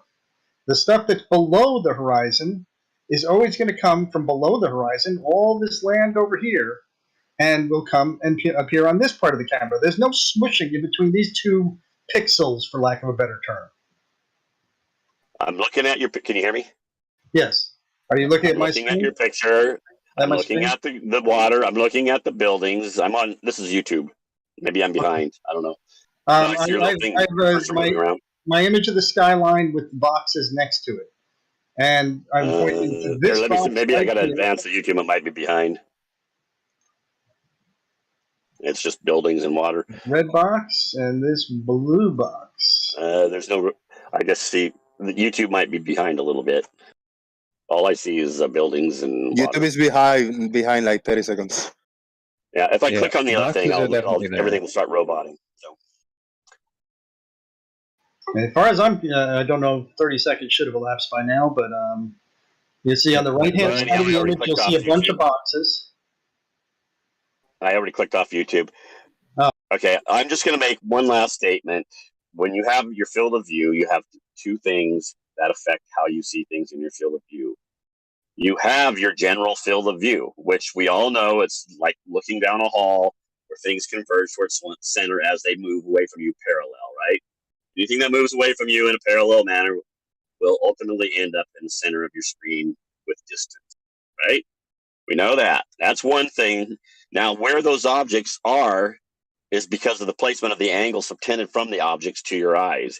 That's what makes them small. That's what places them in the center, because all those angles converge, right? It's like you can point at the car to your side, and as it drives parallel away with your straightforward line of sight, your arm will swing in towards your straight line of sight in the distance, right? So you got that. You got your field of view that has one aspect of how you see things in perspective, and then how things are placed in your field of view is based on angles from those objects in your field of view subtended to your eyes. You have 2 things. Even Stingray has mentioned that before, where nobody else agrees with it. Because I was saying this before, and he was the only one. I heard him chiming in the background that there are 2 things that do it. And I said, yes, that's what I had just said. I remember it was on Jose's show one day. So there's 2 things you have that govern your perspective. It's not just the object itself. So you have the angles from below your eye level slanting up. You have things above your eye level slanting down. You have things from the sides slanting inward as they move away from you. So everything's funneling towards a point with your line of sight. And that's whether you look up or down. So you can look up, your horizon stays in the same place, And things that are moving away will still funnel towards that point. And that, It's really but how you cool, see except for everything in your everything you field of said is view. wrong. No, everything I said is correct. You see it out. You literally watch it every day. You just don't realize it when you're driving or down the road or walking. It every day. Evidently, you don't understand it because otherwise you would agree, because that is how you see. You literally have a field of view, and now how everything is in your field of view, where it's at, is by angles from objects obtended to your eyes. As they move away, that angle gets smaller. It makes them look smaller. As they go farther away, they squish towards the center. That's what we see. Squish towards the center. Yes, because if they're moving parallel away from you, because it's just like the airplane that flies over your head directly away from you. You can point at it above you, and your arm will go down towards eye level in the distance. It'll probably disappear before it ever hits that point. Just completely disappear. You won't see it and be able to resolve it, even though it's actually there. Just like the ground, you point at the ground in front of you, you point at the ground farther ahead of you and farther ahead of you, it goes up towards your eye level. Just like things on the side going straight out.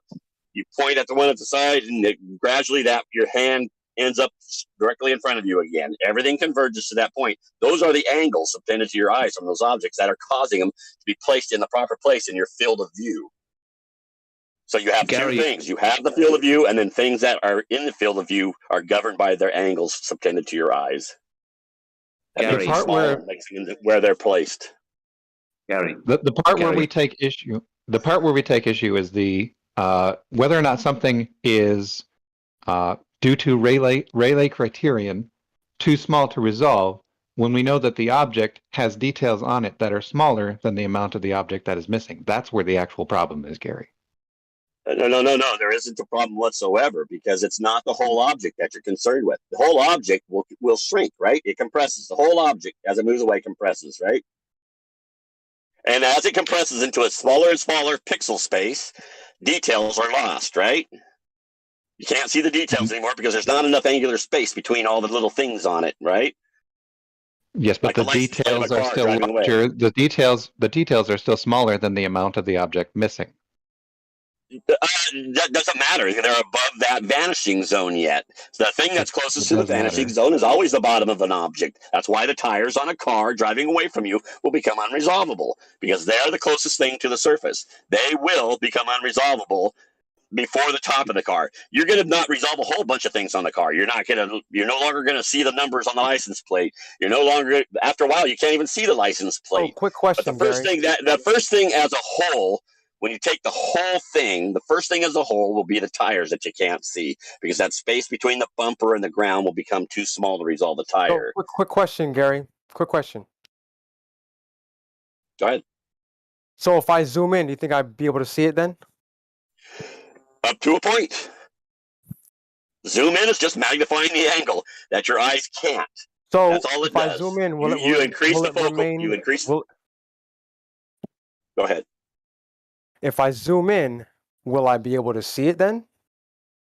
It depends on how far it is and how big the object is, how far or how close you are to the ground, because your angle doesn't change with the zoom. Your angle stays the same. You're just magnifying the zoom. You're increasing your focal length, which decreases your field of view and focuses on one little point, one little area, right? It magnifies it. That way, all the pixel space in your picture is dedicated to that little small space. That's why you can see things. They look magnified. Now, if it keeps on going, you're gonna hit the point where the same thing happens with your natural eye. It's just going to come to a point where could I just zoom in more? You resolve the tires again after you zoom in, but you just keep watching, and pretty soon you can't see the tires again. It reaches the end of the limit for the optical device you're using and the angle you're at. Okay, so over a flat surface, if I continuously zoom in, will there be a point where the ground will obstruct whatever I'm looking at? You're going to every optic has a limit. Depending on the angle. I could always just get a better optic, right? Well, we don't have much better than P1000, right? Oh, sure we do. Now, what happens with your people? We saw what happened in the video with your boat. Right? Most telescopes blow the doors. Wait, hold on. Okay, you guys can put a telescope out there at the same angle, and it won't make a difference. Gary, do you think there's no lenses better than there's no cameras better than a P1000? I don't know, and it doesn't matter because the whole point is you also absolutely have matters. you have other things also going on there that you completely overlook. You're going to have colors dissipate, right? Because with distance, colors start to gray out, right? We see it every day. They use that concept when they do art to show distance, right? You have any calculations, Gary? Any calculations? I don't need a calculation. The fact is that you can see it happening. That's why in that video with B-Ball's boat that you like to show on this show, you can see the boat literally disappears, but the boat's not over a curve. It's just Which boat are you once you talking back about? off the zoom, that boat that you guys were just showing yesterday again. Which boat? The boat that I had in my video that I took a clip from you. That shows when you back off the zoom, the boat disappeared bottom first. Is it this boat right here? Gary, I need to tell you this, but the man just say that you are a moron. Shout out to John Hansen, the man. Is it this boat right here, Gary? I can't see it. Let me go In back to Discord? YouTube. Oh, I'm on Discord. And you know what? I can't even go back to Discord when I'm in this part right now. It won't let me for some reason. There's a red disconnect the screen share button. I don't see it. You just tap on the phone screen it share. is? You just tap on the screen share itself, and then a red button will come up, and you just hit it. Let me see if I can just get back to it. I don't see the screen button. Do you think that's true what the man just say, that you are a moron, Gary? You think I really care what that guy said?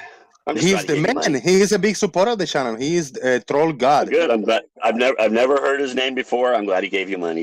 John Hansen, dude, he found money in his room sweeping around, and he gave me a big super chat, and he became the man earlier. How about that? Hey, can you see the image, Well, Gary? I'm glad he gave you money, but he's still not. That doesn't mean I'm a moron. That just means he's stupid. Damn. I wouldn't give you money.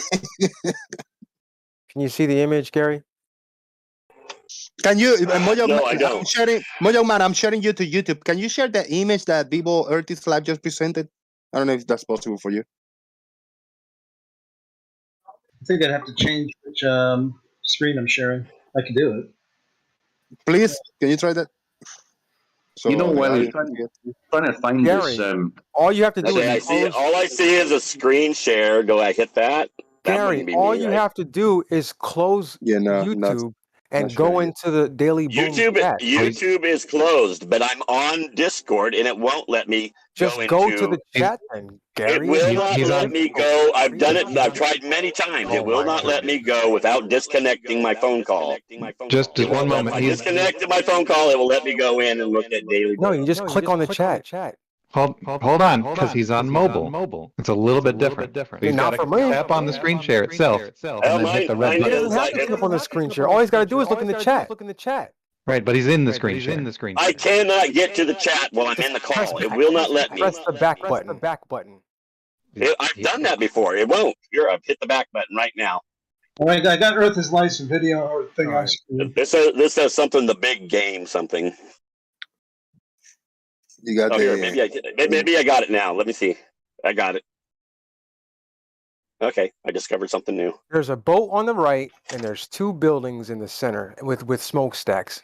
Do you see that image? Okay, all I see is Mr. Stinky Fingers. I see your Earth is Life with nothing. Okay, there's the boat. Mm-hmm. Is this the boat you're referring to? I'm pretty sure it's the same one I have in my video that I took a clip from you. Okay, so when I'm zoomed in, this is what I see. That's right. Those buildings in the background are 17 miles away. Yes, they're much You want to further. see what they and look you're lower like? than the boat. Do you want to see what they You're look lower like than up the close? boat. This is what they look like up I close. know what they look like. I know what buildings look like up close. Okay, yes. well, this is these particular buildings. Okay, that's fine. So you're telling me the center of that boat is taller than the top of those buildings? No, what I'm saying is that boat is close to you. You're below the top of the boat, which gives that the parallax effect, right? It's closer to you. It's going to appear higher in the picture than something that's much further. Even though it's bigger, it's much further away. So it's going to appear lower in the picture, right? We know that, right? What height are you approximately right now? That's a parallax effect. I'm at about 8 feet. Okay, so now let's go on here. We want to talk about something that I showed in my video. When you backed off the zoom, what happened to this boat? Gary, why do you think? Can you answer the question? Why do you avoid this every time? You try to change the subject. Just cut me off. You try to change the subject. You're actually trying to change the subject, Gary. No, actually, I'm not. I pointed this. This is the picture we're talking about, isn't it? So I'm on the subject. Yeah, there's one picture, and that's the subject. He's trying to ask you about the building. And I'm talking about the subject here, the boat in the picture. Okay, now you interrupted. Hold on, you interrupted me to tell me that I interrupted. No, you jumped in to tell me. You jumped in the conversation to tell me I interrupted. You are the interrupter here. Remember, everybody. Gary, sorry. the beginning, the middle of your sentence is interrupting the beginning of mine, bro. P1000 is better than the Hubble telescope. Shout out to John Hansen. Okay, let's take this picture now. I'm not interrupting you right now. Let's take this picture. You saw it in my video. When he backed off the zoom, that boat, what? What did it do? In your low quality video? You can go to your video.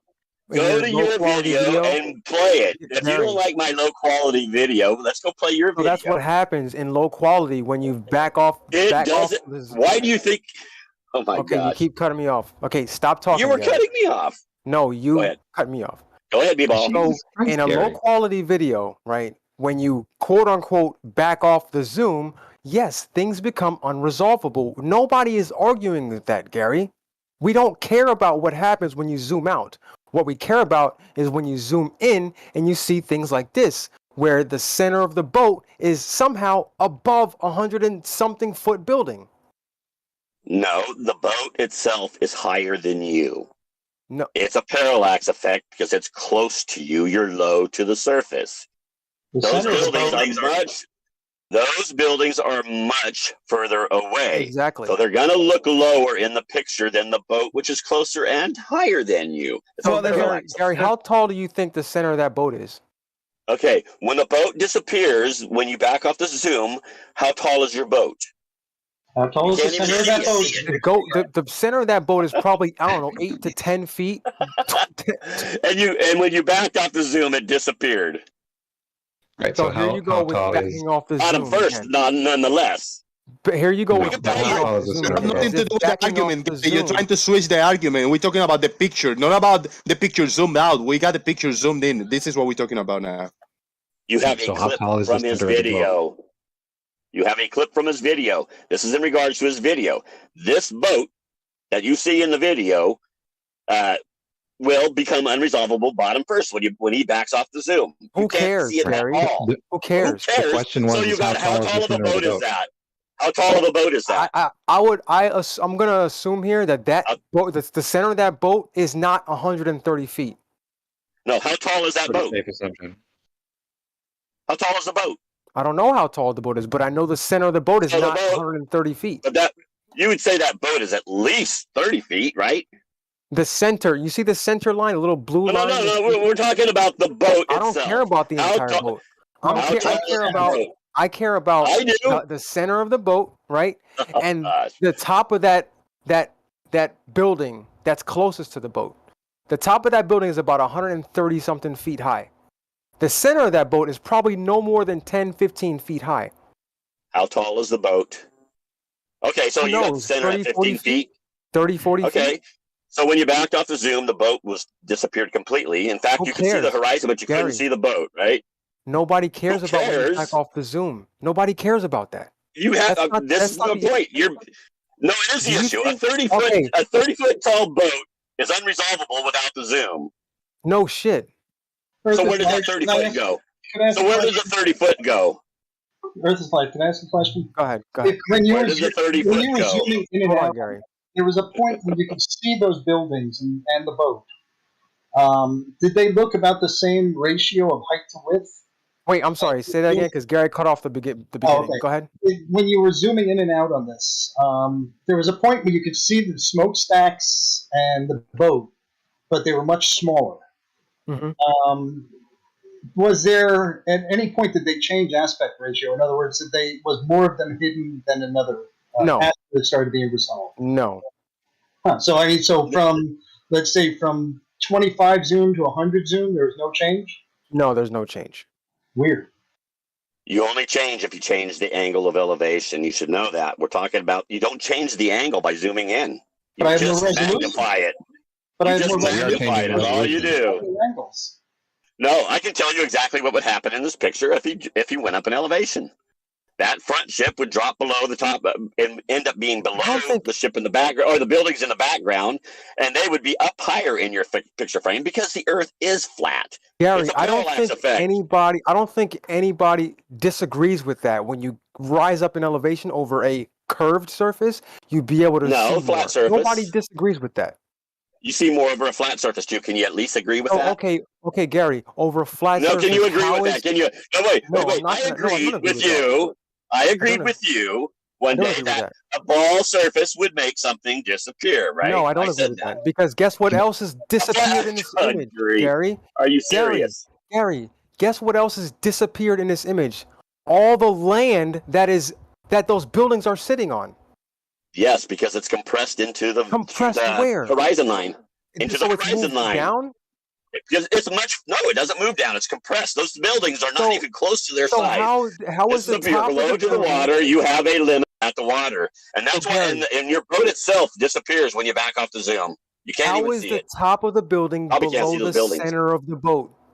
It's not below the center of the boat. It it's is your below angle the to the center surface of the boat. No, it isn't below the center of the boat. It's clearly visible right there. That's why I said if you go up an elevation, that boat will be below the buildings in your field of view. Visible in that image, Gary. No, if you go up an elevation, that boat will drop. The buildings they'll both drop. Well, no, but you're changing the parameters. We're trying to analyze this picture. You're trying to change the parameters. You're trying to change the height. You're trying to change other stuff. But that's what we're trying to figure out what's going on with these parameters at this height with this image, where the top of the building is under the half of this boat. That's what we're talking about. When you analyze a picture, you have to take into account what it would do if you moved around. That's all part of analyzing a picture. If you isolate a picture and say, "Oh, look," you're going to get it wrong. Just like you got your whole mangled lie about me earlier about saying I uploaded the video after I got home and said I couldn't go on anymore because I was going to be with my wife. You mangled what the information that you thought you had because you didn't have all your information. You weren't lying on purpose. I agreed with that. I shouldn't have called you a liar. But what you were telling was not truthful because you didn't have all the information. So when you analyze a picture, you have to have all the information, and it's not just from the picture. It would be, what would it look like if I moved to the side, or if I moved up or down? And you have to think of all those things. That's all part of it. That's why, what's his name? I can't remember his name. The one that kept yelling at me yesterday. He kept saying to me one day that people, when they look at perspective, they automatically take into account the parallax effect. And I kept telling him, no, they don't, because they don't even think about it, which is why you guys don't even think about it on this picture, what the parallax effect would be. So now, of course, B-Ball doesn't want to admit that you can see further over more detail at the surface over a flat surface. He just thinks it can only happen on a round because he can't think. So do you think that for some reason you think that these buildings are compressed in that line between the water and the sky? The angle at your center frame is compressed, yes, because you're close to the water. Why is the boat not compressed? It has a limit at the surface. The why is the boat not That's why the boat was compressed. You zoomed in and magnified it where you couldn't see with your own eyes. So do you think if I zoom in, enough, will that building uncompress? If you had one with enough powerful zoom, maybe. We'll find out someday, won't we? And you guys will look like shit if they ever can get something that will cut through the atmosphere. So you're saying that if I zoom in far enough, I will be able to see the entirety. Okay, when you zoomed in, you saw the boat. When you zoomed in, the boat became resolvable, right? Where it wasn't resolvable before.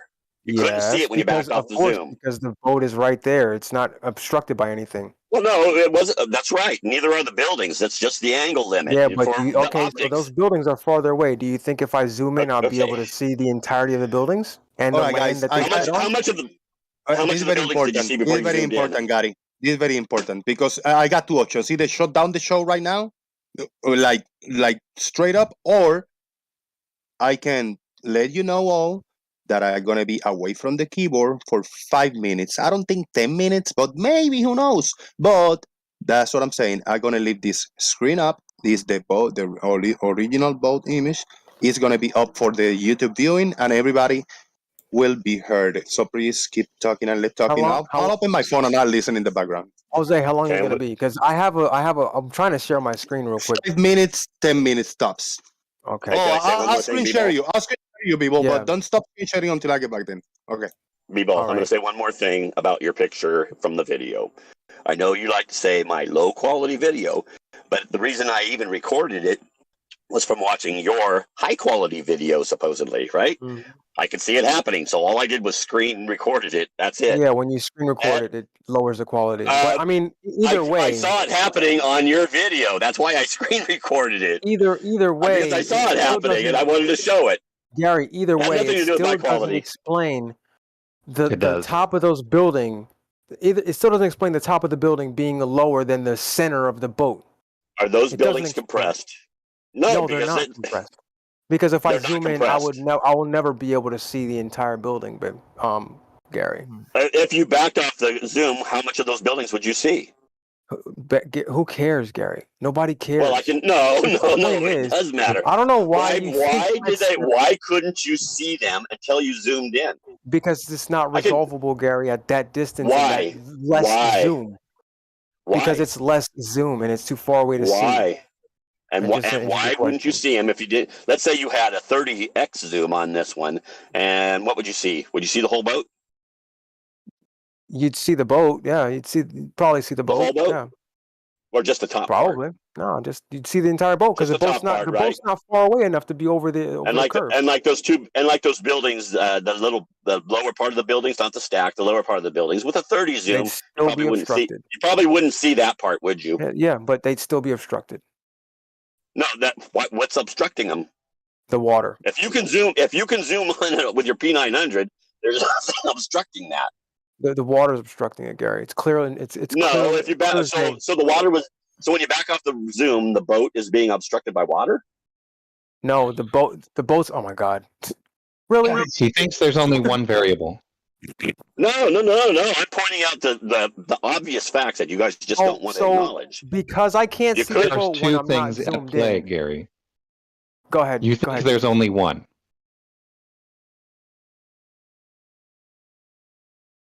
Keep going. What are you saying? What I'm saying is, there's no such thing as footage out there that exists anywhere where the amount of something that is obstructed in the distance changes with the amount of zoom or better optics are employed. That has never once been demonstrated ever. Not if it's obstructed, but these aren't obstructed. That's why the boat is resolvable if you zoom in. It wasn't obstructed by water. And the two bottoms of those buildings with the stacks there, if you weren't zoomed in, you wouldn't see those two bottoms. Are they obstructed by water? No. Yes, they're They still just didn't obstructed have by enough water when angle you're for zoomed the out. optics. No matter whether you're zoomed out or zoomed in, they're still obstructed by water. If I can resolve the smokestacks, No. I can I'm resolve the talking bottom about of those towers. The bottom of those buildings. I'm talking about what you see in the picture right here. You see the bottoms of those buildings, right? Or you see that portion of the buildings. We're not going to say the bottom because you'll get all hissy. So you see that the portion that you can see in this picture, when you backed off the zoom, could you see that portion at the bottom? We're not talking the stacks. We're just talking that little square or rectangles of building. You back off the zoom, can you see those? No, you can't, Gary. But why do you keep bringing that up? Next question. Why does next that matter? question. Why couldn't you see it? Is it because water obstructs it? Because you're not zoomed in. And what does that why? mean? No. What does that mean? Because you've reached the limit of whatever optic you have, and it can't resolve it or magnify it enough to resolve it as separate from the surface, right? Angular compression, RC effects is what I keep saying, and that's exactly why. So you wouldn't be able to see those, even though they weren't obstructed by water. Like this boat, when you backed off the zoom, the boat became completely invisible. It wasn't obstructed by water, because if it was obstructed by water, you wouldn't have been able to zoom in on it. Are you ever going to stop talking? Yeah, What good is an image if I can't zoom in and see what I'm actually trying to see? See, that's the problem. You're zooming in and you're not even realizing what you're looking at when you zoom in and zoom out. What's the point of zooming out and be like, oh, I can't see it because I'm zoomed out? What's the point of that? Okay. When you just looked with your naked eye, could you see them? No. No. Right? You agreed with me. You right? probably could a little bit, but not much. Could you see that rectangle of those buildings, that the visible portion of those two buildings right there? You probably could a little bit. Could you see them with your much. naked eye? With your naked eye? Actually, I think you could, but I was like, oh shit, let me pull out my camera and see what it looks like when I zoom in. And you didn't see the boat, right? No, the boat was right there, Gary. What are you talking about? I didn't see the boat. The boat's not that far away. You couldn't see the. You told me before you couldn't see the boat. When did I ever say that? Okay, well, let's put it this way: how much of the boat could you see before you zoomed in? You could. The boat's not that far. How much of the boat could you see? Could you see that whole bottom, or part of that bottom you couldn't really see? You could see the entire boat, Gary. Just like the buildings, you wouldn't see the bottoms of those buildings when you weren't zoomed in, right? Again, why does that matter? Because the point is, the zoom is just changing the magnification by increasing the focal length and decreasing your field of view. It's focused on that little thing that you couldn't see with your eyes, right? Gary, it wasn't blocked by water, but you couldn't see it. Is zooming in going to reveal more of the buildings in the distance? It did, right? When you zoomed in, now you can see part of the building. Yes, no, it didn't. The You couldn't see those bottoms of those buildings before you zoomed in. The amount of the buildings that you could see proportional to their size did not change with the amount of zoom employed. Exactly. What you're looking at in this picture, you could not see with your natural eye, right? I don't understand why you think that even means anything. Again? Because it's a limit of optics based on the angle. The zoom, the zoom did was changed your focal length and decreased your field of view. That's all it did. It magnifies the image, right? You can't see with So, in other words, wait a minute, Chaiki. So before you zoomed in, you couldn't see those buildings, those rectangle parts on the bottom that are close to the surface. You couldn't see them before you zoomed in. They weren't blocked by water, but you couldn't resolve them. They were still blocked by water, Gary. That wouldn't be blocked by water. If you zoomed in on them, they couldn't have been blocked by water. So what? So if you okay. could zoom in and when I show was part of those zoomed out, what buildings, it wasn't blocked by water. Were they visible? Did they all of a sudden become visible when I zoomed out? No, when you zoomed in, you increased your focal length, right? You magnified the image that you couldn't see before, right? Yes. It wasn't hidden by water. If it was hidden by water, you wouldn't be able to pick up any of those buildings. They weren't hidden by water. They were hidden by the angular size based on distance and the angle that they're in, which made them just simply melt into that horizon line. You couldn't see it. Now, what if you had an optic that made them pop up and kept on popping up that you could really zoom in on that angle? Of course, you would have to have super focal length, right? I mean, and you'd have to have that camera on a stand that didn't budge hardly and have some micro adjustment, because you know how when you have that increased focal length, it's hard to keep it on a spot, right? Sure. But it would zoom in more. That would expand that out even more, right? You see it literally popping out from center frame as you zoom in. You can see it popping up that you couldn't see. And you still can't. They're still obstructed, right? When you're zoomed in. And when you because you reach the limit of your camera. I'm going to give you an even more zoomed in image, and let's see if it's any more resolvable. This is so simple. I don't know why you guys are so stubborn. Give me 1 second. Hold on. Here, can I say one more thing about this picture before you leave? I'm not going anywhere. Give me a second. No, it's about this picture. Yep. You see how the water is blue by the boat, and then you got that green portion of water that's in front of it? Yeah. When you backed off the zoom, could you still see that blue portion of water that's above the green? Yeah. Why does that even matter? I don't know why. Because it's the point of detail with magnification that you couldn't see. No, it's shallow area. Look, here's a more zoomed in image, Gary. Is it any more unobstructed? Well, I could zoom in more. I can just increase my screen here. From the same video. I see more now. It's still obstructed. I see more detail even. Yeah, but it's because still obstructed. No more height. It's past. The height hasn't changed at all. Vanishing zone at the surface limit. The height hasn't changed at all. You have a limit in your field of view that you cannot go past. Everything that goes past that vanishing zone is going to be sliced off bottom, bit by bit at the bottom. Why? Because it's okay. It's the same way why the waves here in this picture. How big are the waves? What do they look like in this picture? You can't tell, can you? I don't know. Oh, here's a really good one. Here, I'm gonna give you another one. No, Here's a really good one. the reason you can't tell is because they're compressed, right? Here's another good and they're one. foreshortened, No, it's and so because you I can't have tell. no That's why it data. always appears as a smooth line across the I'll screen. be able to tell you how big the waves are if I had any data, but I don't, right? You don't need data. Yes, you can need literally data. see You this need by focal zooming in and length, you out. need pixel size, you need a lot of things. You can zoom in and out. The pixel size doesn't matter because the pixels are all And I going to be need dedicated distance. when you increase the focal length to that small field So of view. here's another one, Gary. Here's a really good one. And what about it? What about it? I'm pretty zoomed in, yet I still can't see yeah. the bottom of those smokestacks. Yeah, because they're farther than the boat. They're much further. Look I can expand my picture on the screen here, just on my phone, and make them look bigger and higher above and see more detail, right? But your camera reaches a limit.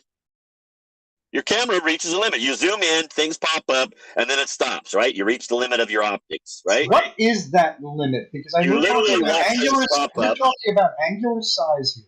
The angular size angular size of that tower in the background. We can see No, I'm details not of the talking- band on the smokestack, which is probably like 6 or 8 feet high. If you keep expanding, you like that band, but like I the can't picture see the band below the waterline. So I have an angular resolution that's more than sufficient for identifying details of that smokestack. Yet I cannot see any details in that last, what should be the equivalent of like almost 10 times what we're seeing. I can't see any of the stuff from there. because it's far past that horizon line, which is your vanishing point. It's way, way past it.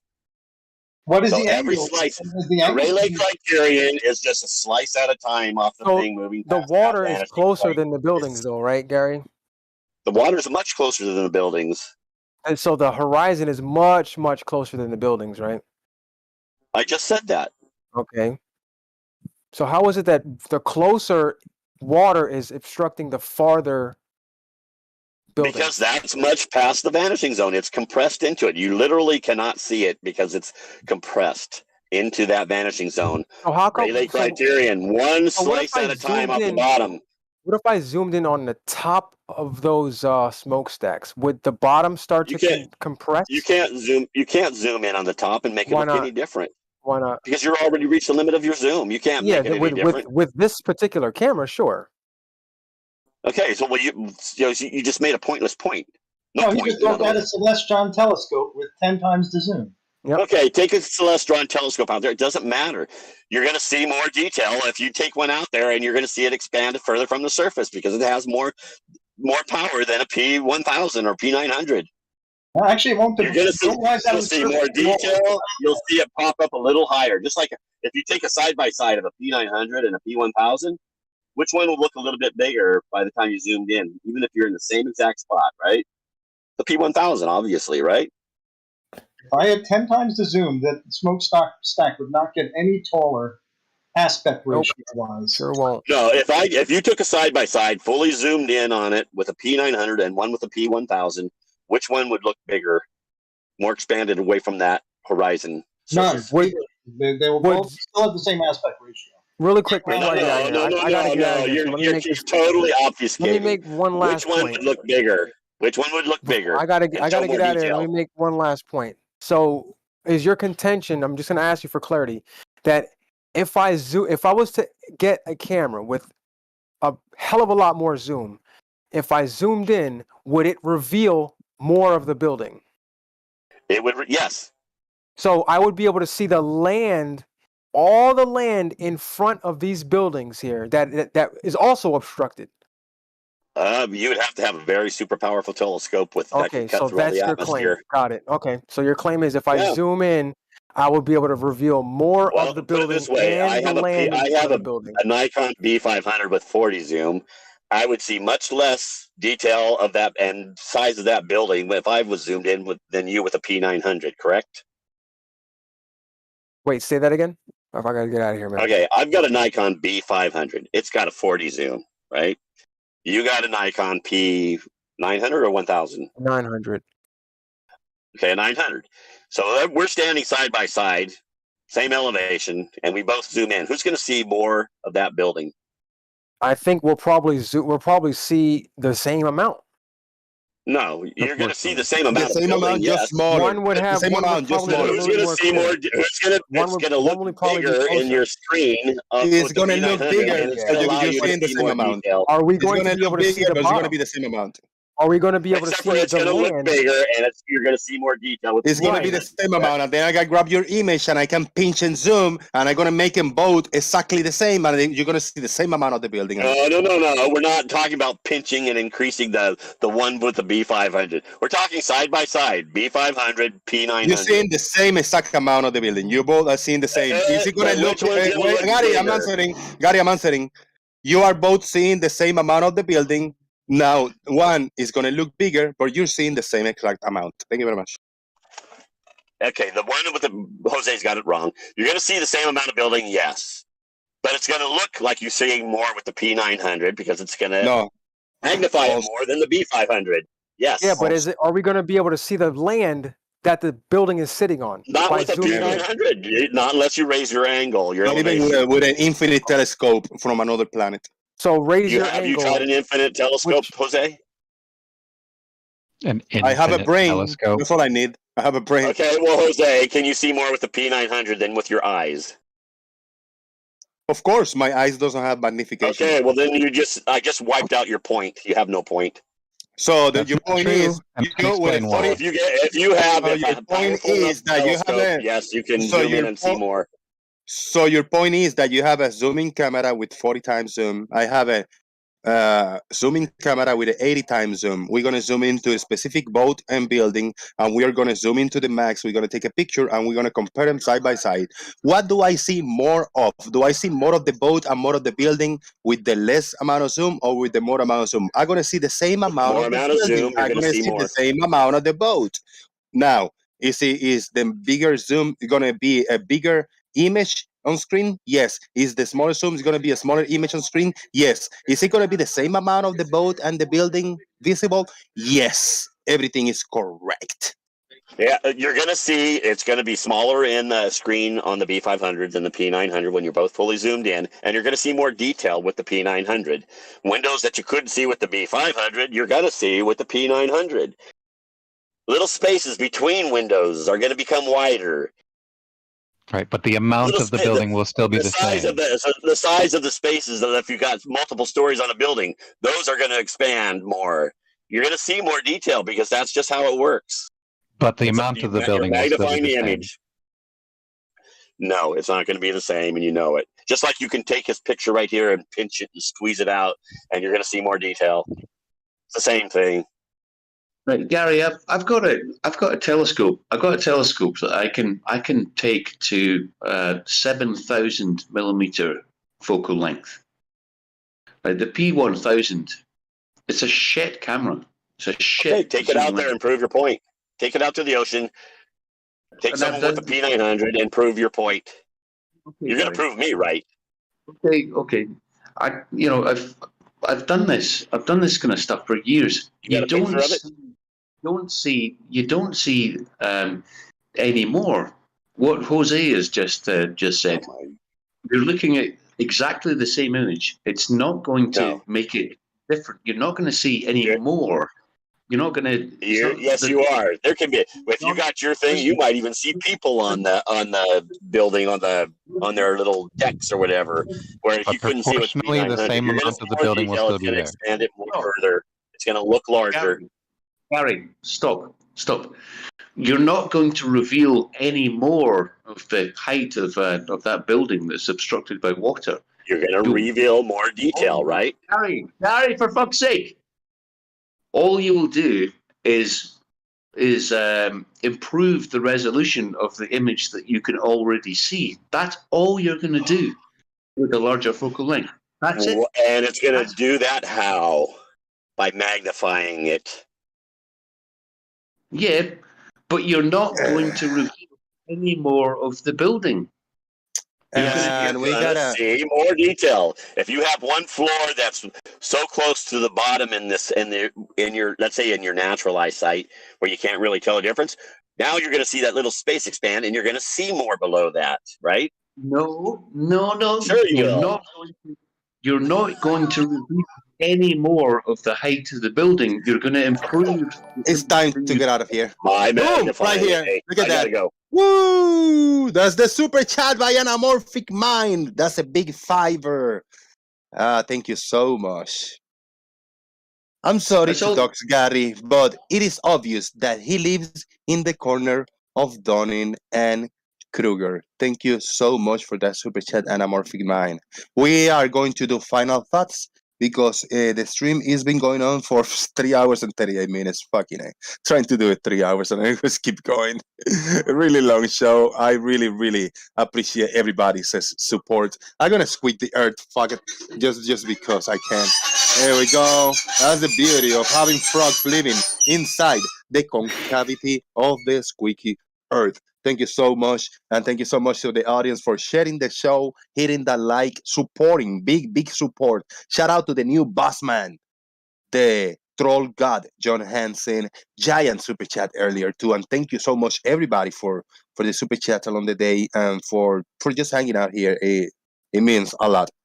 We are going to do a round of final thoughts. Thank you very much to all the members of the panel today that were here and had to leave. And thank you all that are still here. And hopefully you can tell us what's up with your final thoughts. Arma, I'm going to call your name. If you don't want to speak, stay on mute and I'll skip you. Arma, final thoughts. I don't know. I just think this perspective, thing is just silly. I don't know. That's it. Yeah, appreciate it, man. And welcome anytime, man. Hopefully you come in soon when it's a smaller group, and you can, get out there and participate more. Listen up. Yep. Good. We got Bro Watson. Final thoughts. Yeah. It's Gary doesn't have a fucking clue about optics at all. His bench standard is the P900, the P1000. It's a shit camera with a shit zoom lens, a shit sensor. It's possible to zoom in and resolve stuff very, very far away with a telescope. We know enough to go and figure out how. Hold on, Lemon. Final thoughts. Wait for the final thoughts, please. Okay, sorry. I'm sorry. Please continue. This is the final thoughts where nobody interrupt each other. If you want to address any point or answer questions, wait for your turn. We're getting ready to get out of here. Bro Watson, thank you, brother. So just to wrap it up. Reset what I said.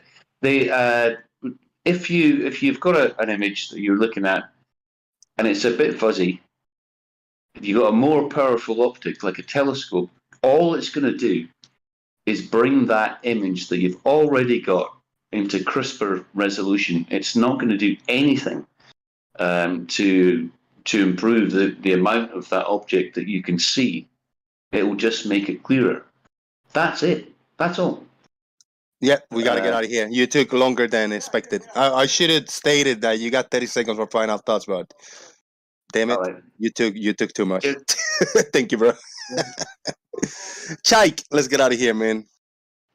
Well, today I learned that the visual information is there. The light just help us interpret things. I'm thinking about starting a startup that will help us see in the darkness, not using light, just interpret the visual information that's already there without light. Great show. Thank you. Thank you very much. And a troll god just told me that this was a nice show and the Flurf are still morons. Shout out to the man, John Hansen. Do Gary, man, Gary. Final thoughts? John Watson put it pretty good. The more powerful optics is just going to make the image clearer. The amount of the object in the distance that is that you're observing the proportion that is obscured doesn't change. Like if you measure the amount that's missing, well, I mean, you have to know how tall it is, and the amount that you can see, whether it's zoomed in or zoomed out, the amount between the two, the proportions, will always be the same. It has nothing to do with the optics. It's especially true because we can resolve finer details on the distant object than the amount missing on the object. So it's clearly not an angular resolution or Rayleigh criterion issue. That's it. Thank you so much. John Watson, I got an idea for you. Go home, pre-record your final thoughts. It could be 2 minutes long, but then if you edit out the homes and the amps, then you will have your full 30 seconds final thoughts for next time, bro. Farmer's Boy, final thoughts. Show has been so educational. I've learnt that we've got 4 lenses in each eyeball and that you can zoom things back over the horizon. So hopefully tomorrow somebody can explain how we can use sheep's bladders to prevent earthquakes. Thank you very much. Thank you so much. And you see, I just ran through. I didn't even let John Watson say something. He attempted to say something, but all he said was, shut up, John Watson. Thank you, farmers. Fred, are you there for final thoughts? All right, we'll move on to Gary. Wrap it up, man.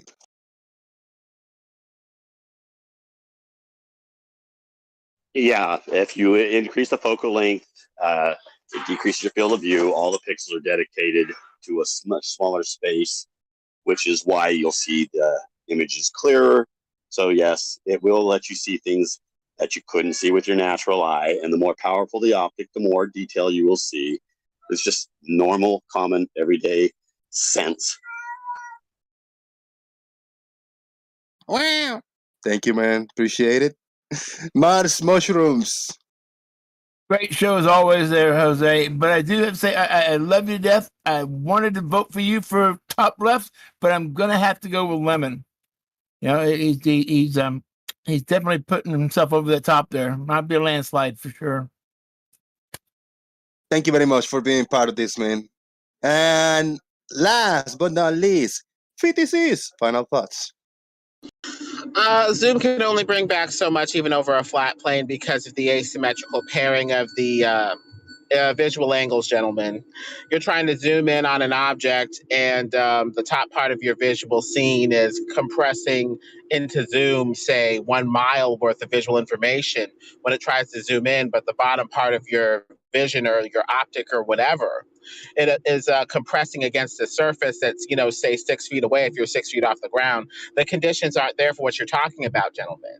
And since we're getting a similar effect of obstruction, that is similar to the effect that we see when we get close to the flat surface, we're getting similar effects from what appears to be different causes, since the conditions do not match up. So we're going to need to investigate some other cause other than the simplified globe answer of a hump of Earth curvature that's in the way, and go a bit more optical as to why this is occurring.